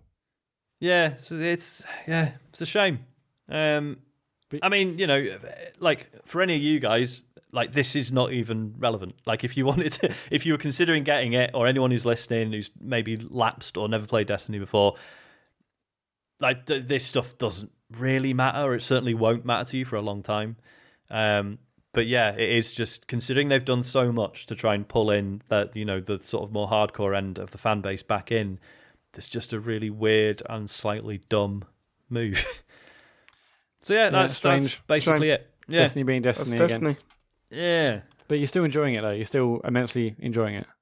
Yes, yeah, absolutely loving it. Like I say, just sort of diving into the Dreaming City stuff and just finding it really fascinating and, like I say, quite difficult, but enjoyably so. Cool. So yeah. Right, Adam says, evening chaps. When I was younger, I remember going to America and buying Rise of the Robots 2. I was beyond excited and obsessed over the art for the entire holiday. The game was complete dog shit, but that never tempered that amazing excitement that I felt. I also remember sitting in a coffee shop in town as a young lad, holding the PC copy of Tomb Raider, staring with excitement over the prospect of getting home to finally play it. There are way more times that similar things happened. What examples have you got where the excitement and anticipation of actually playing a game was often equal to, if not better than, playing the game itself? I distinctly remember I mean, it's not a game, but getting the 360 and having to go to work and knowing the 360 was at home, and just knowing that was at home, just sitting there waiting for me when I got home. I just remember sitting at work, just like feeling sick, just like counting down the seconds before I got to play it. Yeah, but the amount of times that I was at work or whatever, or at school, and I just bought a game in my lunch break, and I just went to the toilet and took the manual with me just to look at the manual. I used to read the instructions all the time. Yeah, because it's just oh my god. But anticipation of a game that's been better than playing the game, I don't think that has existed for me. Like it's always been for me. It's always been actually playing the game is what that's way more exciting than the feeling of like looking forward to it. I can think of one. It's go on. Donkey Kong 64. I was well excited about getting that because it was like it was after Banjo and it was after Mario 64, and you're thinking this is going to be the third great like platformer on the N64. It wasn't that great. Well, because I suppose when I was a kid, I never got games the day they came out. The only time I did was Banjo Kazooie. But like, yeah, if I was buying games, they'd be out for ages, like because I couldn't afford like a brand new game. But like in the older years, you're a little bit more clued up to what a game, like if a game's going to hit or not. So. Yeah, so I suppose the only one that recently that I could sort of point at that was Far Cry, because I was way pumped for Far Cry 5 this year, and although it was a good game and it's Far Cry, which is a game that I love, it did not live up to the levels that I was hoping for it to live up to. I thought this was going to be a massive step forward for the series, and it wasn't. So that. Yeah, the anticipation of playing that game was brilliant, but the longer that I played it, I was like, oh, really? It's really not the game that I thought it was going to try and be. So that, I guess, is the closest that it's come in recent years. But yeah, you tend to be a little bit more aware of the fact that whether a game's going to be excellent or not. So I very rarely got myself completely pumped for a game that's turned out to be a bit of a dud or not as exciting as actually, going to play it. I've not had that for a long time, though. I've not had the insane levels of obsession about a game before it's come out. Yeah, I don't have it these days. I mean, like a few years ago, I was massively into, like Roll Mock Forum, and so, any bit of news was posted and videos, and like they're chatting about the game all day, and you're basically frothing at the prospect of playing this game, and often that was so exhausting and so exhilarating when you actually get the game and like. Okay, let's play the game now. But yeah, that's your problem though, because you go insane, you get the rush, and then you play the game for an hour and then stop playing it. I live for that rush. It's brilliant. It's like even last week when because I've not seen you get excited. Like you went nuts for about Spider-Man about 2 days before it came out, And then you had it for a week and you went, oh, yeah, I've played it for 2 hours. And I'm like, Matt, you were going for nuts for this. What are you doing? Well, no, I was away that weekend. I got it on a Friday and we podded on a Monday. Well, I just, you know. Well, yeah, what are you expecting? I played loads this week. It's good. Anyway, but regardless. Yeah, I mean, I can't think of a massive example. I think those examples where actually like the playing is better. Like not Rocket League, Rock Band. I mean, like the anticipation on that was mental, but that game did actually exceed anticipation. Because I played it for so long. I think the main one for me, I did end up absolutely adoring it after several updates. But when I first played Hyper Light Drifter, that was a big one. Because I was so fucking excited. Are you tempted for that on Switch again? Yeah, I've got it. Oh, okay, on Switch, exactly. Yeah. Just because it was like I was so excited for it. Backed it on Kickstarter, and then they announced that it was coming out on my birthday. I was like, "Fuck, this is perfect!" And then, like, literally, one evening on it, I was like, "Nah, don't like it." Oh, mate, it's not a good feeling, sucks. but hey ho, that sucks. Anyone else? Is that it? That's it. Cool. Tweets. If you want to tweet us at Computer Game Pod on Twitter. Nick G says Matt and guest ? It sounds like you've been demoted, Dave. The Switch is finally getting the big games that the other team members want the most. Farley has Animal Crossing. Sean has Warframe. Is this a fucking wind-up? Sean has Warframe. What is that next big game that you want to see? F-Zero is a game that I would like to see on the Nintendo Switch, but it's not happening. Yeah, it's hard, isn't it? Because the two that I really want to see, well, I suppose the main one was the 3D Mario game. We've got that now. They're not going to release another one for it unless they do Odyssey 2 or whatever. I'm dying for some fucking DLC for that game. But yeah, I mean, it's never going to be enough. If they say Three Kingdoms, I'll be like, oh my God, we're going to smash through them in no time. So yeah, it's a hard one, isn't it? I would like to see a new F-Zero game, obviously. That's top of the list. If they announce that, I'm like, fucking hell, that is the one. But I can't think of any others, really. I was never a big Metroid fan. When you think of the other games they've got, nothing really sticks out. So, I mean, I'd love to see a new 3D World game, but I can't see that happening anytime soon either. Although I am very, very much looking forward to Yoshi. We didn't really talk about that during the Nintendo Direct thing, but they showed that and it just looks wonderful. It really, really does look good. You could see why they haven't spoken about it much. I mean, it looks like they sat down and said, we can't just release another 2D side-scrolling platformer.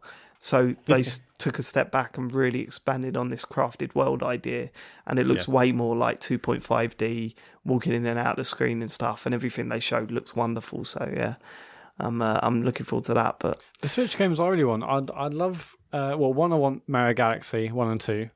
With the I'd be up for that if they remove the pointing stuff. Well, because this came up when we were chatting on the stream, and people were saying because there's this NVIDIA Shield version that apparently works just fine. Of course it does. I mean, just make it make all the items magnet towards him. You know what I mean? Like, it's fine. Well, apparently it's just using the little spin attack works. Like, you don't really, because I thought it would suffer from, as you say, not being able to point and shoot the stars, but apparently it's just not really a problem. No time for that. I would like to play those games without that pointing stuff. I hate pointing at games. Mario Galaxy is just so good. I'd also want a Switch sports game, maybe a compilation of the first two, a new one. I'd be fucking well up for that, mate. Wii Sports U was fucking good. Like, no one played it because it was on the Wii U, but it was great. Like, it was a proper. I mean, it was basically same again, but with online play and a few extra bits. But fuck me, that's all you need. You want them to redesign it, though, right? There was Wii Sports Resort. That was the sequel, right? Or was there Wii Sports? Yeah, that was on the Wii, yeah. And then there was Wii Sports U, which is on the Wii U. Yeah. Resort was the one where they brought out Motion Plus. I remember that, yeah. But, I'm surprised they haven't done that, because surely Wii Sports is now a nostalgia game, right? There'll be people out there that were like, oh, do you remember that? I wouldn't mind giving that a go again. Yeah, we can, with this little portable thing that we could just put anywhere and snap off the two essentially Wiimotes. We could just have a game of bowling. Like it's, I would pay good money for. I'll be all over that. I would definitely. yeah, exactly. I think it's coming. It is coming. They'd be mad not to. It's gotta be. Yeah. I mean, fuck me, just a bit of golf. Jesus. Yeah, Beautiful. Give me tennis, bowling. They've really been pushing the, the Mario Tennis. Yeah. On kids' TV, they've been pushing that, and you do not see them playing it with a pad. They're all doing it with motion controls. So Actually, they you are can only do that in like one specific game mode, can't you? I've no idea, but that's what the That's how adverts they're have been selling it. Yeah, definitely going. Parents, look, remember that tennis game you played Remember this? Yeah. back in the day? Well, look, Except, of course, because if you've got kids now, there's a good chance that you were like a teenager when the Wii was a thing. Yep. Fuck, I'm old. Yep, you're old. Jesus. Right. What else we got? Tom Doty, however you pronounce it, says, have you ever been to Rill? No. Have you not? It's fucking bad, mate. No, to be fair, I've not been since I was a kid, but I do not hear good things. Where is that? It's in Wales. Isn't it? It's in North Wales, yeah. So we went, there's like a fucking, what's it called? Like swimming baths, but like a fancy one with all slides, and every so often there's like a fucking tropical rainstorm and shit like that. It's pretty good, but apparently like the town itself is unfortunately not good. No one else been? No. Maybe that should be a TCGS day out. Yeah. No. Bleak day in The Real. TCGS Fest will be in Real in 2020. Well, Mate, we'll get a venue for fuck Matt all. and James will organise it all and just not tell us, and we'll just hear the audio. In Faces headlining. Yeah. Where? Right. Oh, Real. we said of course. Real. Go on.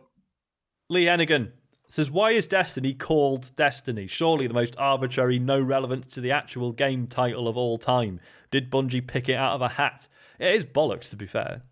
It doesn't mean anything. Well, they wanted to call it Town, but that was taken. I don't know. I think it's a cool name. Destiny. I thought the name was cool. I thought the brand was cool, and I was like sort of annoyed when they had Destiny 2. Like, surely Destiny, just keep it as Destiny and then sell. But obviously, they need to make money and stuff. But I thought, having a second Destiny didn't work. The first one, keep that. Keep updating it. Yeah. This is your Destiny. And now here's your other Destiny. This is your final Destiny. Here's the Destiny, your other one. All right. I think it's one of those things. Like, if the story had been good and people had got really invested in it, you'd be like, yeah, well, whatever. But now it's like, when we're 2 games in and actually the story's still kind of rubbish, 10-year it's like plan. you sort of stop and turn around. Like, hang on, Destiny. They should have called it Fuck does that Grimoire mean? Cards. It should. That it would have sold as much. Halo Online, mate. Good point, but Halo they with don't own the capes. name. 2. Can't do it. Sorry. Licensing. Bob Bunker at My boy. Bob TFU says, my kids have given me the lurgy and I feel shocking. Do any of you have a chicken soup game? Something comforting you play when your glands are swollen and you're drowning in mucus. Cheers. See, this is the I thing. I can't play games when I'm like Yeah, that. I'm the I same. feel like it. I can. There's the perfect type. Like I think Rhyme was one for me. Oh, yeah. I think Gone Home was one for me. Those shorter sort of games like that. I genuinely thought that FIFA was going to be it for me. Oh, yeah. But that game takes far too much working out of what the fuck is going on for me to have stuck with that last week. I mean, my brain, I got barely any sleep during the night. So I was just in a weird place. And I thought, I want to play a weird, sick game that I can spend a few hours with, put Faye on or whatever. And I was like, I don't understand a fucking thing that's going on. So I stopped playing it and went back to Rocket League. I'm always so jealous Fair of people who said, yeah, I'm ill, so I'm playing games all day. I'm like, when I'm ill, I just sleep. That's all I do. That's all I can do. Yeah. And I can't sleep. See, I'm a bad sleeper when I'm ill. I can't sleep. No, I can literally just sleep all day. And I'm like, I wish I could just sit in and ill, and if I'm ill, play games. That sounds amazing, but it never works out that way. I might have an intention to. I'm like, I'm feeling pretty poorly. I'm probably too ill to go to work. Maybe, no, I'm just going to sleep. I mean, it depends on the illness. Like, if I've got a fever or something, I definitely can't. Like, I get that feeling, like when VR's about to make you a bit sick, you get that sort of hot feeling in your head. Yeah, that's what I get if I've got. It's horrible. I never get that, but if I get a headache, I can't look at screens. Like, so, that doesn't happen. But equally, if it's like bum troubles, then I can't play Destiny because I might have to disappear halfway through a strike or whatever. It's true. To go to Need the a toilet. pause. Yeah. Switch. Yeah. God, yeah. Oh, I can't wait to have gastroenteritis now. I've got a switch. Exactly. I have been thinking that though, like having a baby. You were lucky enough to have the Switch out when you had a proper young baby. To have that is going to be good. Yeah, 50 hours on Rocket League on it. That's true. 50 hours on Stardew Valley, just sat on the sofa with him sleeping on. Oh, nice. Yeah. Amazing. Nice. Stardew Valley's a good one. I think. James, have you got a sick game? No, I was saying I don't really play that much when I'm ill. It's Fair enough. I end up just watching stuff instead. Yeah. Yeah, I think passive stuff is generally better because it doesn't matter if you just fall asleep. Yeah. It's fine. You just wake up to the screen saying, "Are you still there?" I mean, imagine that. Was it Desmond from Kane and Rince that turned around and said, like he had a kid just as Zelda Breath of the Wild come out. Oh yeah. Was it that wrong? Well, I might be wrong with that. Might have been in, but yeah. I think that I remember someone did, and I just thought, you lucky fucker! Like that is such a perfect game. Yeah. I mean, for those moments, you could pause it and all that sort of stuff, so you got to worry about that. But just to sit and play that during those hours, I played Dark Souls, and that was just, if anything, that made things worse. I played Killzone Shadowfall. You did. I go. Right. Adder Black 39 is the last one. Adder Black 39 says, with Nintendo's recent terrible online plans revealed, why do they get less backlash than Microsoft and Sony? Well, that's bullshit. I was going to say, I don't think they do. I think we've been pretty... Or maybe it means in general, like, to be fair, I haven't seen people going nuts about the online thing. I mean, I guess the short answer is because it's really cheap. So I think it's also because people just have very low expectations Yeah, in Nintendo with online. No, you're Nintendo. missing the main reason here. You're missing the main reason is you do not want to get into an argument with a Nintendo fan ever. It's just the worst. Just honestly... Because, they seem so happy all the time, unless you say something bad about Nintendo, and it's just not worth it. There we go. But I do sort of think it's like, it's Nintendo. They're trying, bless them. They make mistakes, but it's Nintendo. They've made Mario, for goodness sake. How can you be angry at them? That's what I think people think like. it is. It is like this very company. carefully cultivated image, isn't it? That sort of gets them away. Lets them get away with stuff like this to an extent. Was it? I mean, it was a few years back. There was some. I forget what it was. Some charity did like assessments of, different companies, like basically their sort of ethical rating in terms of like where their materials are sourced from and how they handle recycling and stuff like that. And it was like, oh my god, Nintendo are fucking atrocious. Like they do not give a shit about the environment. It was, and everyone's just like, whatever. I'm sure it's probably wrong. Yeah, but I don't know. have you played Breath of the Wild? That's it, mate. Cool. Next show. It's the big one, isn't it? Yeah, the live show It this is Saturday. the big one. Yeah. I'm thrilled. Yeah, James is like,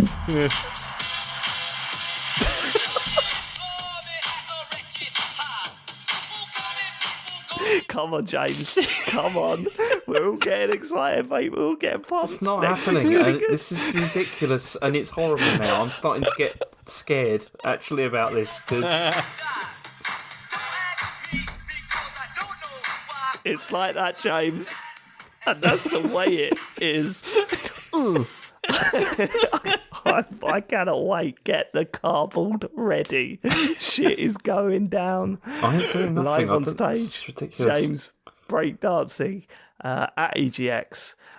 If you're not there, you will. I mean, I'm praying we manage to do this time, but the plan is to record it all and put the audio out as a podcast and hopefully a video out on YouTube of the live show. We're really excited. I mean, we were emailing today, Matt, and I said to you, I'm just too excited now. yeah, I can't wait. I mean, thank God that I was ill last week and not this week. Oh, I man, feel yeah. a lot better. Not 100%, but I will be by Friday. And I just, that feeling you get where you feel like a god when you get over like an illness or whatever, you're like, yes, oh my God, I could kick the fucking earth into the sun.